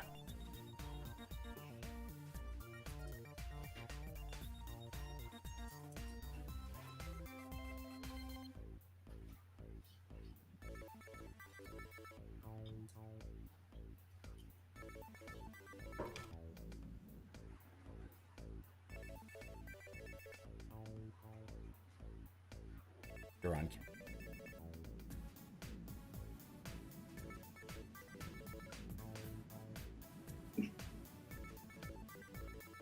Back to music, number 5. Of all the classic songs by the Beatles, this one has the distinction of spending the longest time on the Billboard charts. Name it. Of all the classic songs by the Beatles, this one has the distinction of spending the longest time on the Billboard charts. Name it.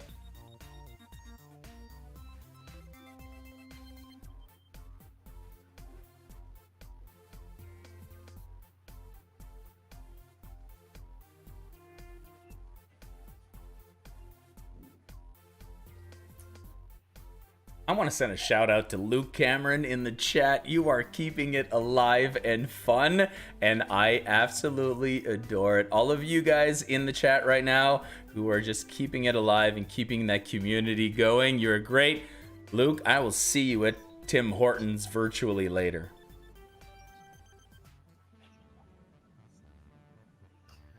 Number 6, back to television. On the Canadian sitcom Schitt's Creek, what actress plays the role of the family's matriarch?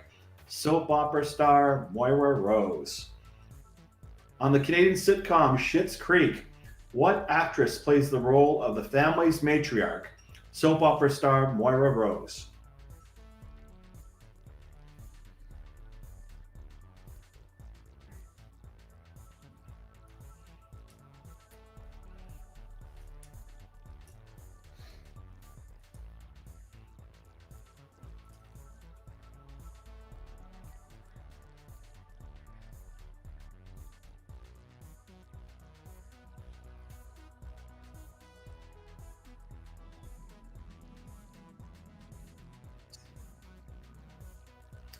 Combination of film and sports.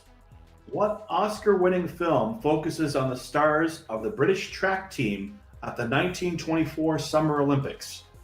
What Oscar-winning film focuses on the stars of the British track team at the 1924 Summer Olympics?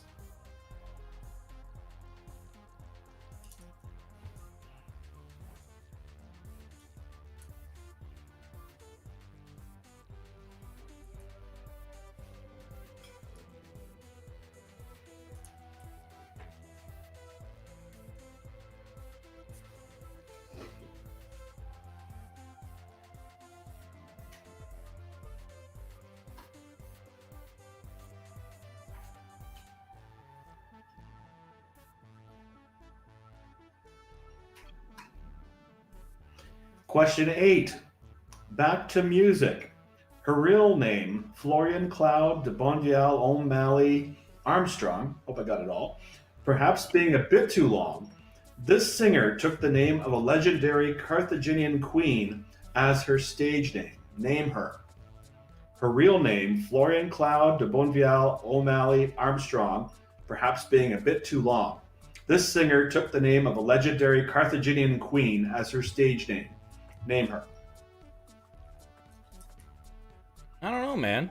First one kind of rolled off the tongue. I'm gonna Try playing that on the radio. And now your next hit by Florian Cloud de Bonnevielle O'Malley Armstrong. All right, let's get to question number 9.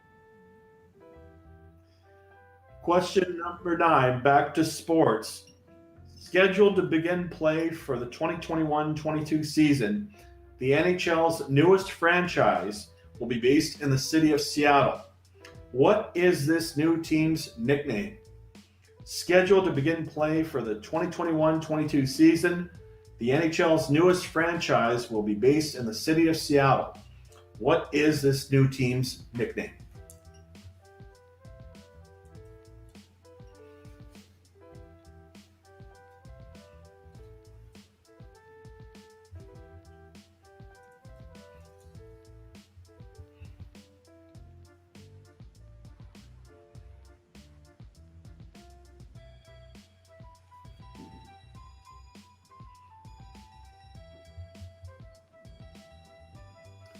To wrap up round 6, question 10. The recently published first volume of whose memoirs are entitled A Promised Land? The recently published first volume of whose memoirs are entitled A Promised Land?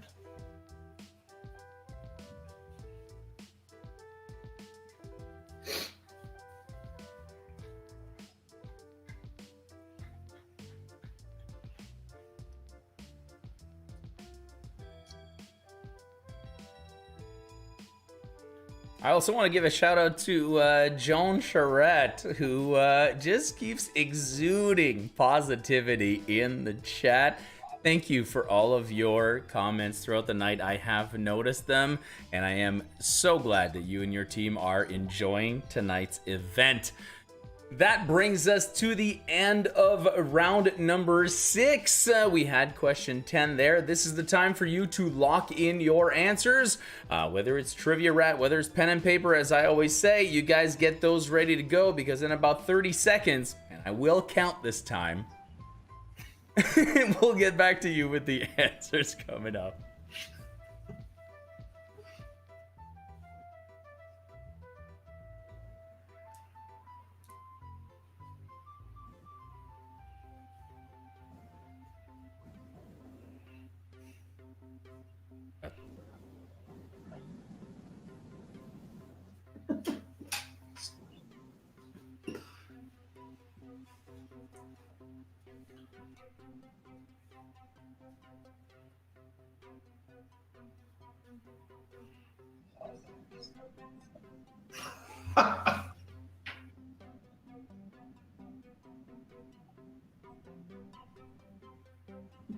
I'm just going to point out this is the importance of the chat right here. The most important comment made all night, of course. Thank you, Memories Remain.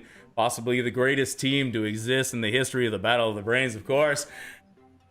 Just because, not just because they called me the sexiest, but also the best. I'm just putting that out there. I'm pretty sure it's been 30 seconds. Jack, man, we are here. Here we are, live. You and I. It's the end of round 6. We've got all these fun teams. I'm having a great old time. I don't know about you. Having a wonderful time, but I don't know how to follow that last description of you, my friend. I just don't. You're having a hard time looking at your monitor right now. You're like, no, Yeah. he is sexy. He is sexy. He's no Ralph Macchio. You know, he's no Ralph Macchio, but he's pretty good. That he is. All right, I've got you've got our answers for us for round number 6. Let's head into that and see what happens to our players at that point. Indeed, I do. Round 6, question 1. The main storyline of the mockumentary television series Trailer Park Boys revolves around the inhabitants of the Sunnyvale Trailer Park. In which Canadian province is Sunnyvale Trailer Park located? Well, Ricky, Bubbles, and Julian have their adventures in Halifax, Nova Scotia. So Nova Scotia is the correct answer there. Number 2, 2019 saw a reunion after 23 years of Arnold Schwarzenegger and Linda Hamilton in their respective roles in the Terminator movie franchise. What was the title of this most recent installment of the Terminator movies? Given how badly it did at the box office, I think this title is rather fitting. It's called Terminator Dark Fate. Number 3, the Claret Jug is the trophy awarded to the winner of which of golf's major championships? That would be the British Open. We will also accept, because this is the way they describe it in Britain, the Open. They don't put British in front of it over there. It's the only one that matters, you see. Number 4, in the New Testament, which of the Gospels is the only one that mentions who we now describe as the 3 wise men? That will be the Gospel according to Matthew. Number 5, of all the classic songs by the Beatles, this one has the distinction of spending the longest time on the Billboard charts. Name it. A lot to choose from, but hard to dispute this one. It's Hey Jude is the correct answer. Number 6, on the Canadian sitcom Schitt's Creek, what actress plays the role of the family's matriarch, soap opera star Moira Rose? Well, there was a hint a little bit earlier when I talked about Home Alone, because same actress played Kevin's mom, and that's Catherine O'Hara. Number 7, what Oscar-winning film focuses on the stars of the British track team at the 1924 Summer Olympics? Yeah, I'd run too if I could do so in slow motion with bad synthesizer music in the background, but that movie was called Chariots of Fire. Number 8, her real name, Florian Cloud de Bonnevielle O'Malley Armstrong again, perhaps being a bit too long. This singer took the name of a legendary Carthaginian queen as her stage name. Name her. Her name is Dido. Number 9, scheduled to begin play for the 2021-22 season, the NHL's newest franchise will be based in the city of Seattle. What is this new team's nickname? Another sea creature. It's the Kraken. It's the correct answer. Number 10, the recently published first volume of whose memoirs are entitled A Promised Land? That will be number 44. President Barack Obama is the correct answer there.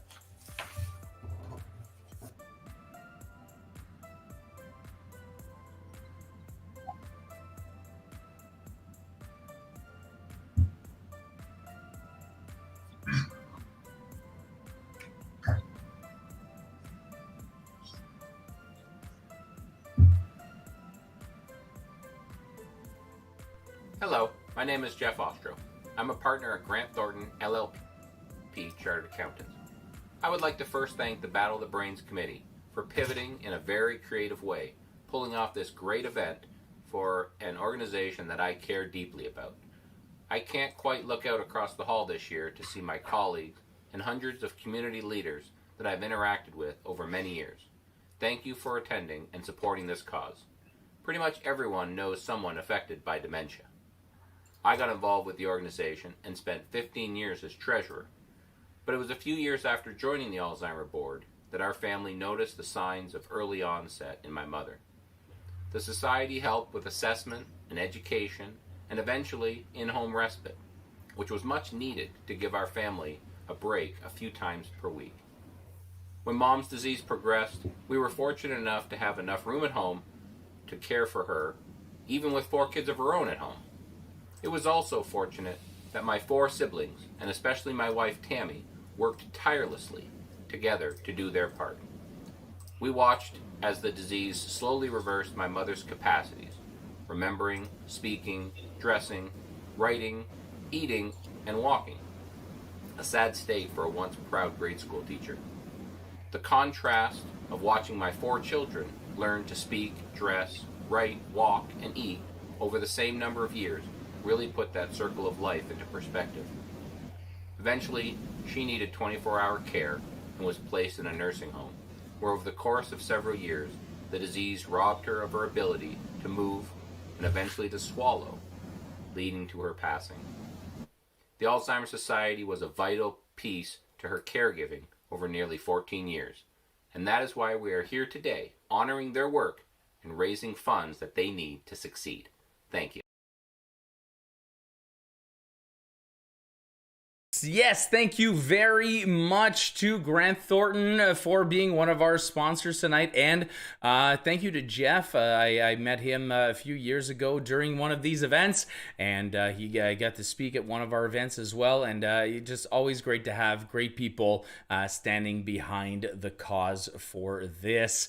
Let's take a look at what is next on your schedule, and I believe that might be a little bit of what I like to call prize time. Yes, prize time is coming up. We got another team winning a prize for this round. Let's get that wheel a-spinning. And there it goes, almost a complete spin around. And we are talking about... Ding, ding, ding, the truth. Oh, that was so close. That one was very, very close. Congratulations, the truth. You win our next gift card. Somebody will be, of course, in contact with you and the rest of our winners to get you those prizes. All right, everybody, it looks like it's time for round number 7. Jack has been sitting here patiently waiting in the green room, as we like to call it here, to ask you some questions. Let's get to him with question number 1 for round number 7. Jack, you're... Okay, it's a rather blue room here with all the wonderful balloons and stuff from the Alzheimer Society. It's a very good point. It's a very good point. To start off round 7, question 1. The pioneer in the study of pre-senile dementia was Dr. Aloysius Alzheimer, whose name later became identified with the condition. Dr. Alzheimer did his principal research in what city, which is better known as Germany's main financial center? The pioneer in the study of pre-senile dementia was Dr. Aloysius Alzheimer, whose name later became identified with the condition. Dr. Alzheimer did his principal research in what city, which is better known as Germany's main financial center?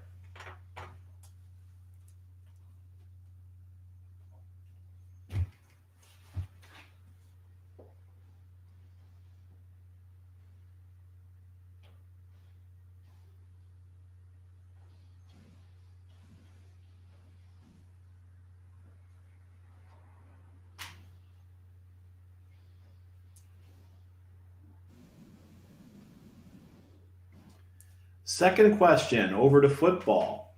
What NFL kicker now holds the record for making the most number of field goals over 50 yards?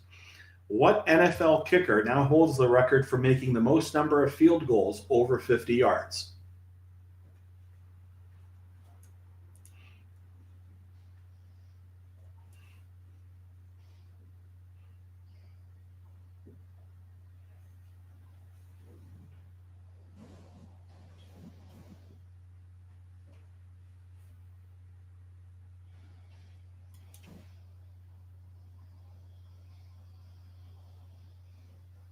And a quick shout out to Brendan of Mixed Nuts for becoming the de facto chat moderator all night answering people's concerns about the way the game works or how to do this and how to do that. This guy is such a pro at Mack Flash Trivia. He knows exactly how to handle these situations. Thank you, Brendan. I appreciate it. Let's get back to Jack with question number 3. Question number 3, another spoiler alert. The winner of the 4th season of the reality singing competition, The Masked Singer, was the participant competing as the character The Sun.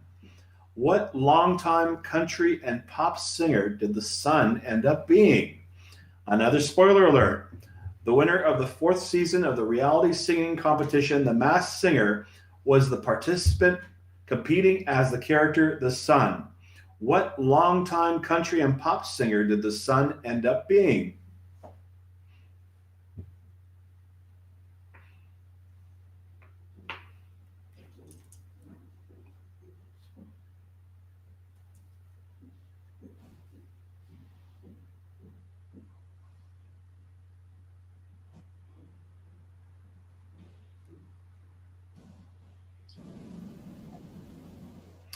Number 4, in the Hunger Games, the country in which the action takes place is divided into 12 districts plus the capital. What is the name of the country? In the Hunger Games, the country in which the action takes place is divided into 12 districts plus the capital. What is the name of the country?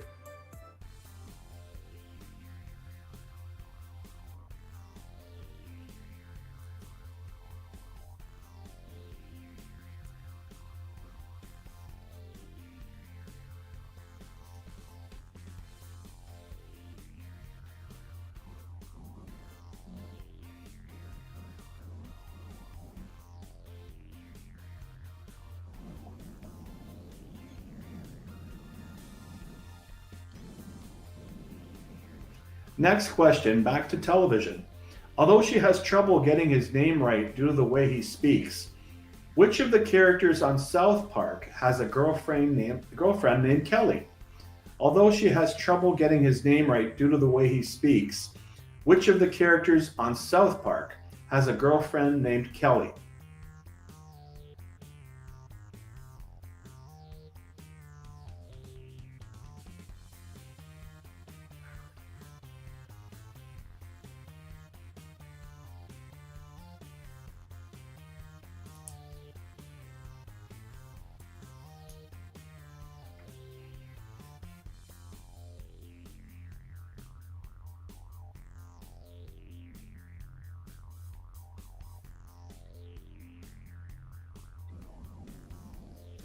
Number 6, some Canadian history.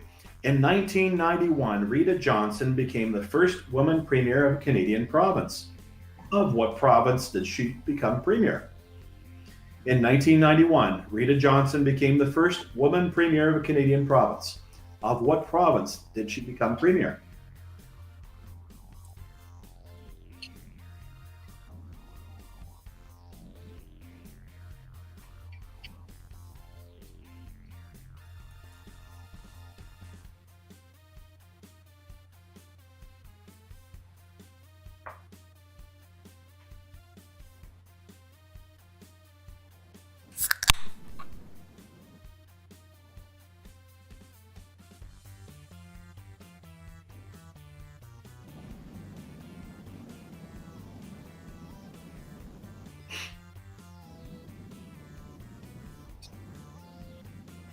Another TV question. The Netflix investigative series White Rabbit carried forward several cast members from what widely successful show from the Discovery Channel? The Netflix investigative series White Rabbit carried forward several cast members from what wildly successful show from the Discovery Channel?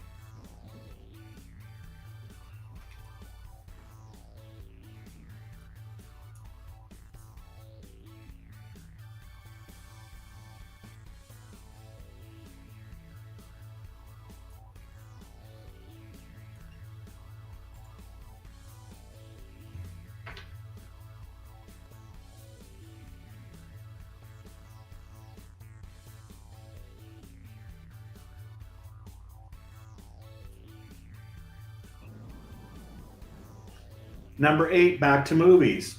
The famed Lord of the Rings movie trilogy received 30 Academy Award nominations, winning 17. However, only one of these nominations was for acting. Which member of the cast received the trilogy's only Oscar nomination for acting? The famed Lord of the Rings movie trilogy received 30 Academy Award nominations, winning 17. However, only one of these nominations was for acting. Which member of the cast received the trilogy's only Oscar nomination for acting?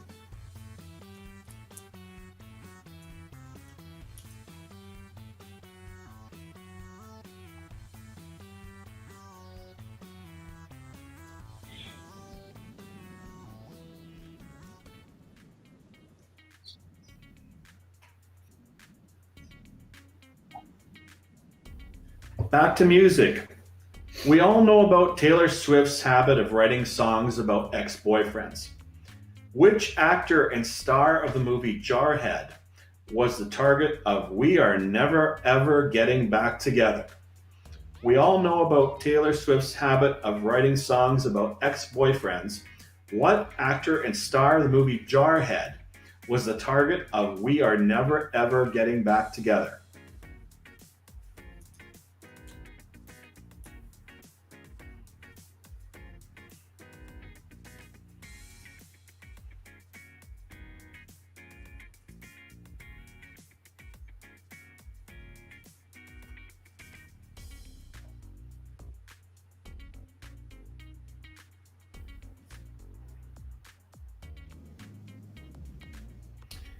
To wrap up the round, sports, baseball. Despite his having been elected to the Major League Baseball Hall of Fame in his first year of eligibility, an analysis of the defensive runs saved metric ended up concluding that this now CEO of the Miami Marlins was the worst fielder in baseball. Despite his having been elected to the Major League Baseball Hall of Fame in his first year of eligibility, an analysis of the defensive run saved metric ended up concluding that this now CEO of the Miami Marlins was the worst fielder in baseball.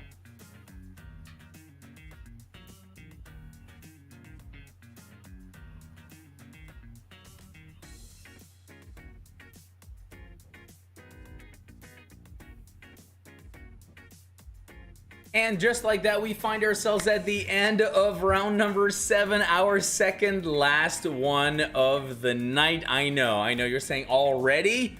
Or what? That seems too quick. I know what you mean, man. I'm just getting into it. Let's do 5 more rounds. Jack, you must have something in your back pocket. All right, well, I'm sure you do. I'm sure you absolutely do. We're going to give you a few seconds right now to lock in your answers, and we'll be back with you with the answers in just a little bit.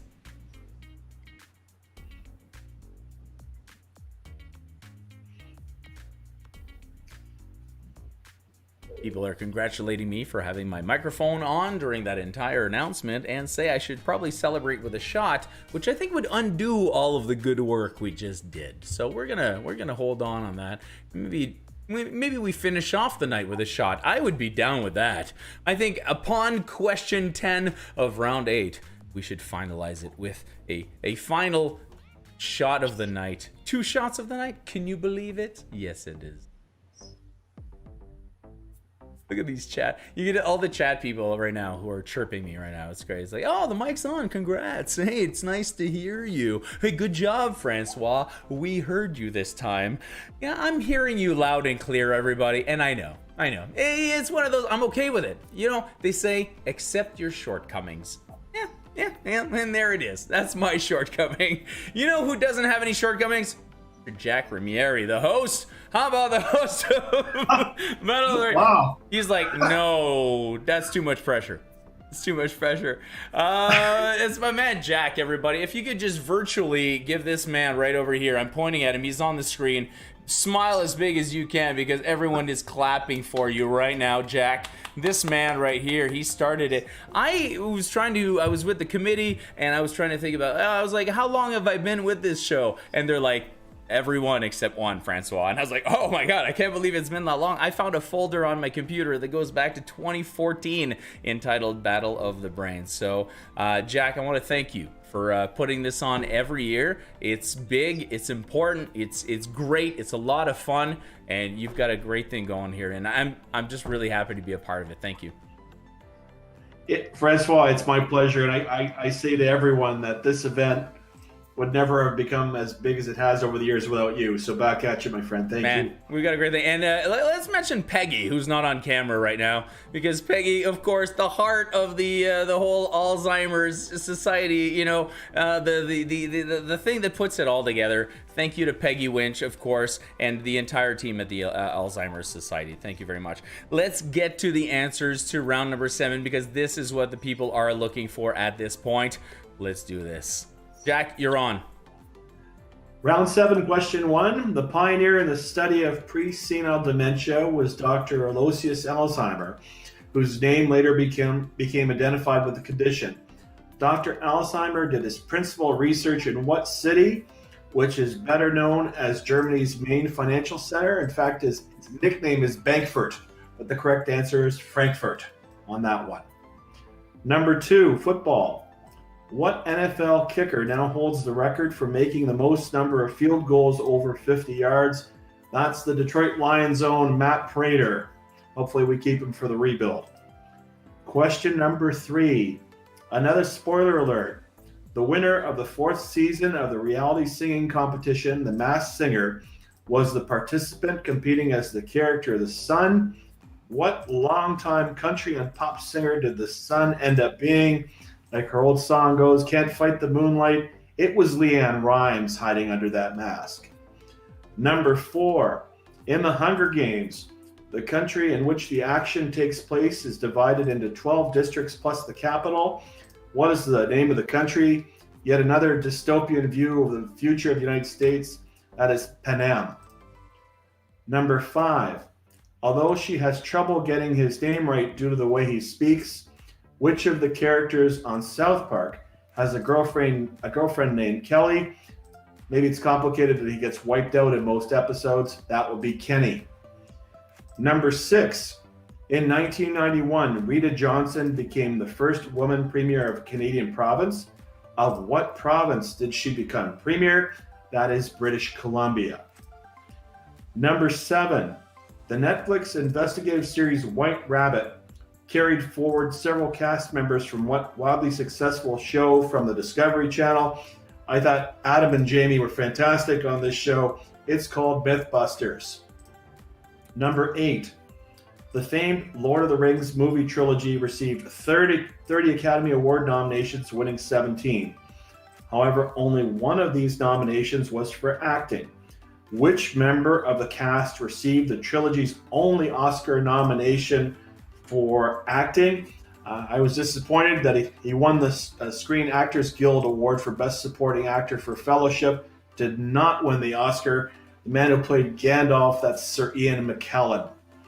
Number 9, we all know about Taylor Swift's habit of writing songs about ex-boyfriends. Which actor and star of the movie Jarhead was the target of We Are Never Ever Getting Back Together to change the old Western song Mama, Don't Let Your Babies Grow Up to Date Taylor Swift ever? The answer is Jake Gyllenhaal. Number 10. No one needs that sort of drama, really. You know. I totally agree with you. One of my favorite memes is like, oh, there goes Taylor Swift walking down the street with her next album. That's probably true. No, that's true. And to wrap up the round, despite his having been elected to the Major League Baseball Hall of Fame in his first year of eligibility, an analysis of the defensive runs saved metric ended up concluding that this now CEO of the Miami Marlins was the worst fielder in baseball. I'm in big trouble for uttering this blasphemy because I have too many friends who are New York Yankees fans. The answer is Derek Jeter.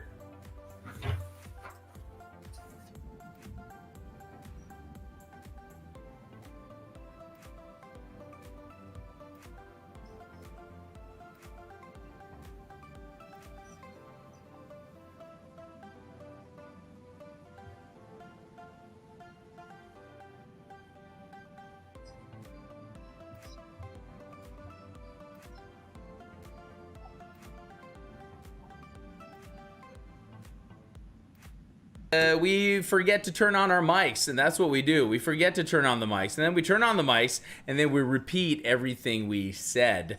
We're back here with your answers right here from 6 through 10, and I've got your next round prize coming at you right about now. I love how Dave doesn't even bother to write mic anymore. He just writes the letter M-I, and it just assumes that I will know that my microphone is off.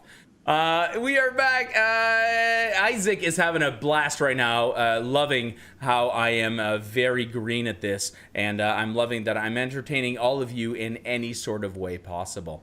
Let's get it on with prize time. Your next team winning a prize. Spin that wheel, baby. Yo, DJ, spin that wheel. Here he goes. Oh, man, the anticipation is killing me. It is just, whoa. Hold on a second. Why are we giving COVID a prize?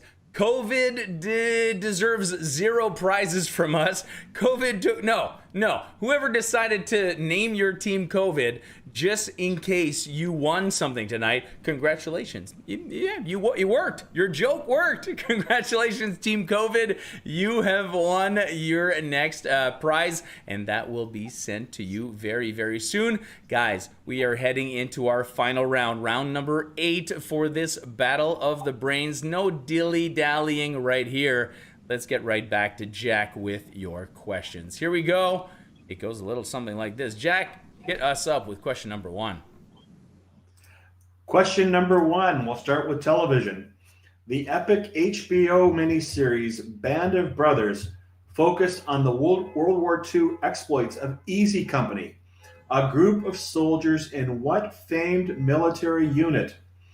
The epic HBO miniseries Band of Brothers focused on the World War II exploits of Easy Company, a group of soldiers in what famed military unit?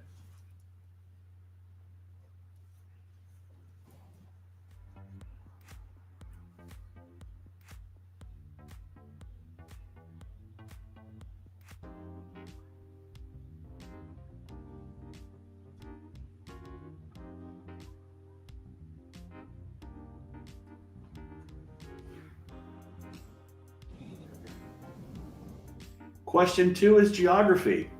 Also known as Lake Tiberias, what small body of water holds the distinction of being the lowest freshwater lake on Earth? Which is perhaps not surprising given that it is so close to another body of water which is the lowest point on Earth. Also known as Lake Tiberias, what small body of water holds the distinction of being the lowest freshwater lake on Earth? Which is perhaps not surprising given that it's so close to another body of water which is the lowest point on Earth.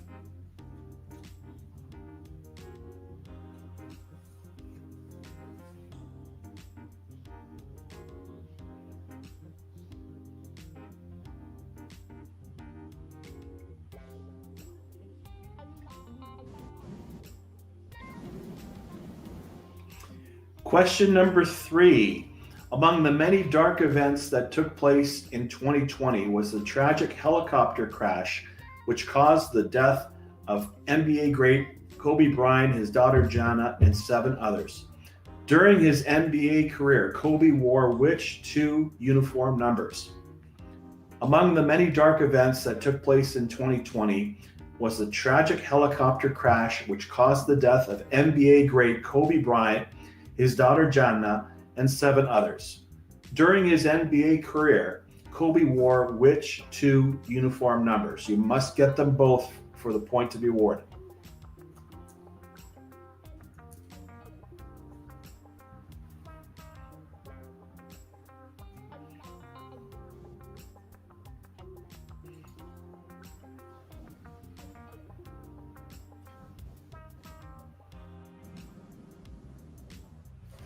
Question number 4. What current and controversial U.S. political figure made an unknowing and certainly unflattering appearance in Borat, subsequent movie film? What current and controversial U.S. political figure made an unknowing and certainly unflattering appearance in Borat, subsequent movie film?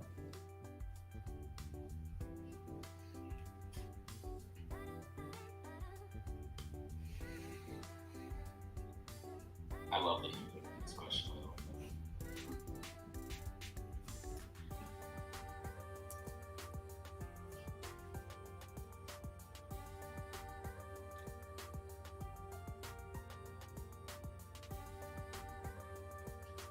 You're on camera. Question in 3, 2, 1. Next question, back to television. When they thought the show would be canceled, the writers of what TV medical comedy killed off the character of Nurse Laverne Roberts and then sort of brought the character back as her twin sister Shirley? When they thought the show would be canceled, the writers of what TV medical comedy killed off the character of Nurse Laverne Roberts and then sort of brought the character back as her twin sister Shirley?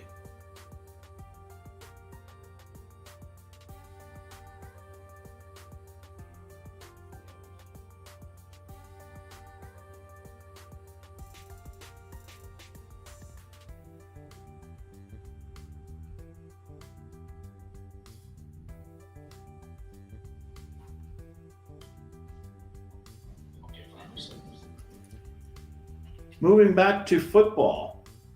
During the 2019 season, Baltimore Ravens quarterback Lamar Jackson broke the NFL single-season record for most rushing yards by a quarterback, besting the previous mark set by this man. During the 2019 season, Baltimore Ravens quarterback Lamar Jackson broke the NFL single-season record for most rushing yards by a quarterback, besting the previous mark set by this man.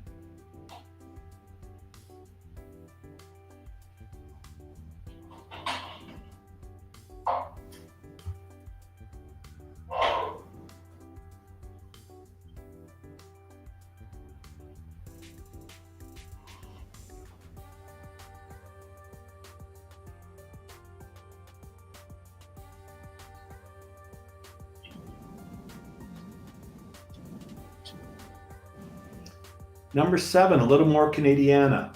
Sometimes called the Gem of the Rockies, in what Canadian national park would we find Lake Louise? Sometimes called the Gem of the Rockies, in what Canadian national park would we find Lake Louise?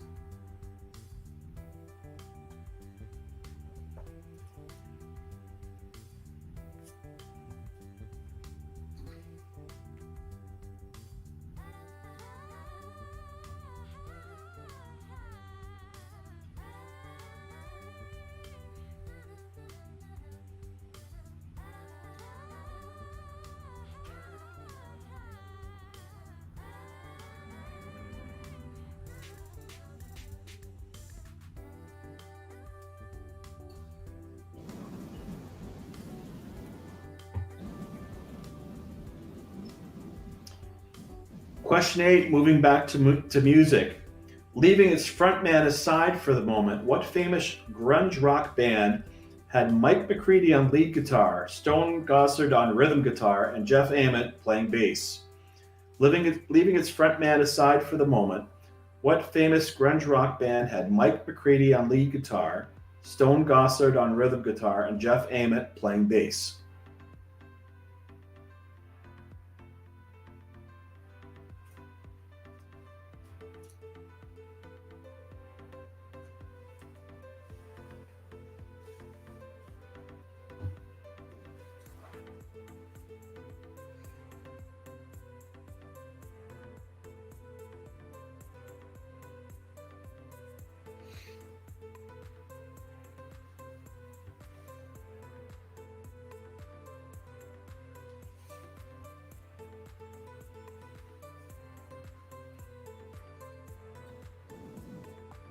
Question 9, getting close to the end. What drink do the prisoners get to enjoy through the efforts of Andy Dufresne while working on the prison's roof in The Shawshank Redemption? What drink do the prisoners get to enjoy through the efforts of Andy Dufresne while working on the prison's roof in The Shawshank Redemption?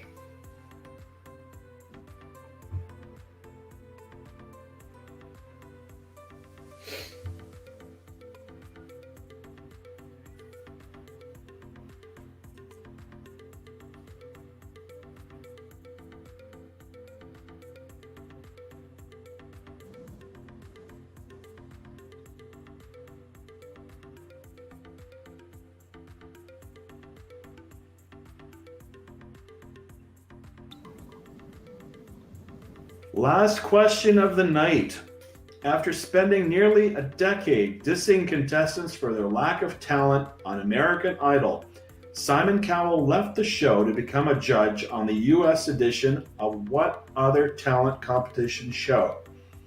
After spending nearly a decade dissing contestants for their lack of talent on American Idol, Simon Cowell left the show to become a judge on the U.S. edition of what other talent competition show?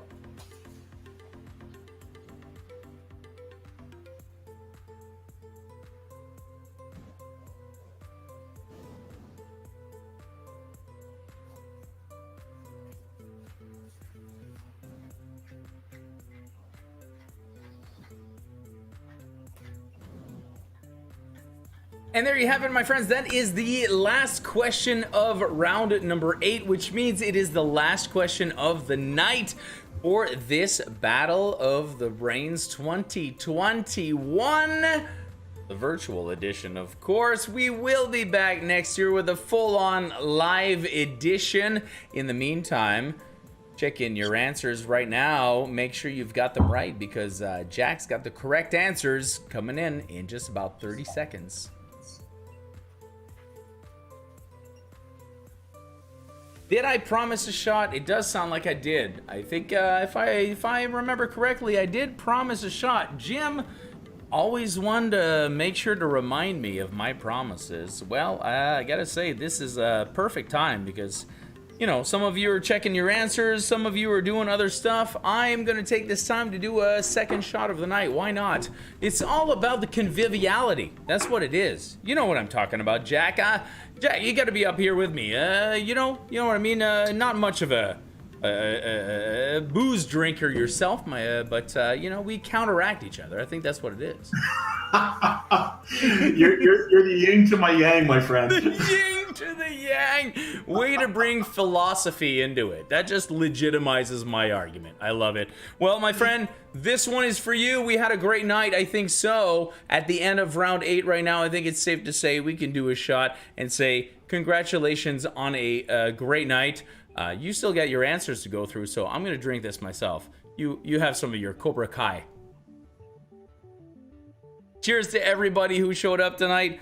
Appreciated, much appreciated. On behalf of me, Jack, Peggy, and the rest of the committee, and everyone else involved, thank you very, very much. I think I've taken up just about 30 seconds. Your answers are locked in. They're submitted. Let's get to the answers with Jack right about now. Take it away, man. In the final round, question number 1. The epic HBO miniseries Band of Brothers focused on the World War II exploits of Easy Company, a group of soldiers in what famed military unit? That was the 101st Airborne. We would also accept the Screaming Eagles. Number 2, also known as Lake Tiberias, what small body of water holds the distinction of being the lowest freshwater lake on Earth? Which is perhaps not surprising, given that it is so close to another body of water, which is the lowest point on Earth. The lowest point on Earth is the Dead Sea, and a little bit north of that, you hear it a lot in the Bible, is the Sea of Galilee. Third question. Among the many dark events that took place in 2020 was the tragic helicopter crash, which caused the death of NBA great Kobe Bryant, his daughter Gianna, and 7 others. During his NBA career, Kobe wore which 2 uniform numbers? And you had to get them both. That would be 8 and 24 for the point. Number 4, what current and controversial U.S. political figure made an unknowing and certainly unflattering appearance in Borat's subsequent movie film? Under lame excuses, I was just tucking in my shirt. As Borat would say, very nice, very nice. That would be Rudy Giuliani. I was telling Jack offline that I love that he included this question. This is like one of my top 3 questions of the night. Lining up one of Trump's boys in my trivia crosshairs. I love doing that. Absolutely. And kapow indeed.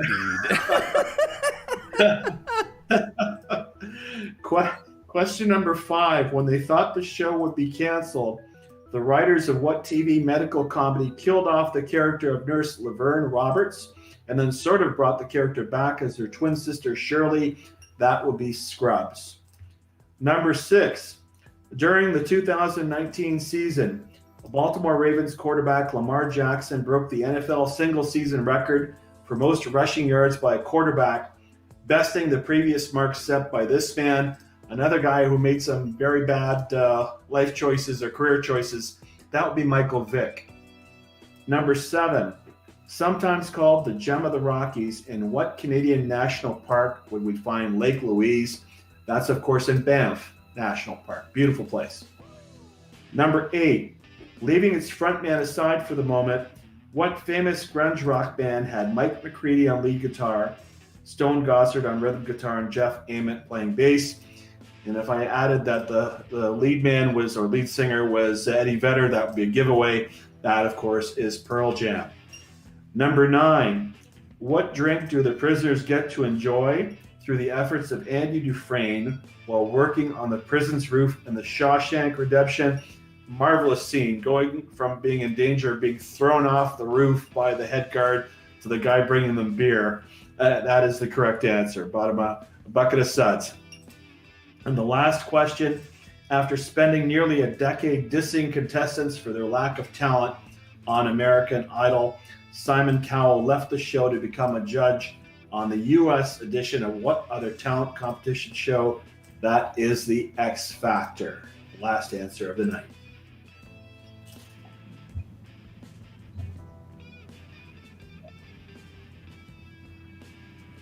Now that is it, everybody. We are at the last answer of the night, and just like that, I forgot to turn my mic on again. I know, but I got this. Don't worry, I'm here. We've had an interesting night playing, some Trivia Rat. We had some issues, pen and paper, but overall, I think this night was just a lot of all of us enjoying these amazing questions. I think I want to congratulate Jack, first of all, on having an amazing set of questions. I sent that out to him before, and it is great. And at this point, lock in your scores, share them through the chat. We're going to do our best on Trivia Rat over here. We're going to come back in just a second with we're gonna do the top 3 winners, but at this point there's no reason to do that because everyone's kind of winning all over the place, and so take a few seconds, lock in your scores, and take in this little message from a good friend of ours. Thank you everyone for participating in the Battle of the Brains 2021. I hope you enjoyed the show. I look forward to seeing you next year live and in person at the Chichero Club. Be safe, stay well. Cheers. Well, cheers indeed. I don't know why that pause is real weird there, but anyway, almost perfect right there. Cheers. Thank you, Peggy. You're absolutely right. Thank you to all of you for coming out here to the Battle of the Brains 2021. Who knew what it was going to be like? You've seen what it was like in person. How could it be online? And there you have it. We had a great time. We had some great questions. Everybody played a great quiz, and we've got one more prize left to go. Let's spin that wheel and find out who the final winner of the night is for an actual prize. And we are talking about these people right over here. Living La Vida Lockdown. I can't think of a better team to win our final prize of the night. Thank you very, very, very much for that. I want to thank everybody for watching tonight's show. Now, I'm going to do a thing. Jack, what do you got to say? This is the end of the show. Normally, we announce the top 3 winners, but we can't really do that right now. With the whole Trivia Rat and the papers, you give people a nice little message here. What do you got to say? I just wanted to say thank you to a lot of great people, our sponsors, WFCU, Grant Thornton, Seasons Retirement, Rock Harbor Wealth Management, National Bank, OSSTF number 9, Arbor Memorial. It's been a privilege working with you again, Francois and Peggy. We always seem to manage and do a great show for a great cause. I want to especially thank my son Trevor, who has been manning Trivia Rat and has worked so hard for the setup on the show for us, and worked so hard with you on the technical aspect of this and getting set up. And I also, in the same vein, want to thank my son Joe and my friend Andy Mantha for joining with you and Trev on the peer review of the questions. And last but not least, to thank everybody out there in cyberspace who came out and had some fun this evening to support the Alzheimer Society. As I said in my opening remarks, my fear was that this year would kind of not be as well received as it's been in the past with the live events, but I've been proven wrong, and I am ecstatic that I was.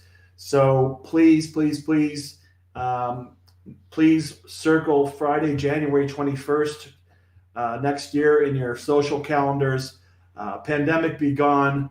I'm looking forward to enjoying the pasta, the chicken, and the salad and the cannoli with you at the Charo Club, and having a great quiz live next year. We'll do it again, and we'll break last year's record in terms of attendance. God bless you, everybody. Thanks for being a part of this.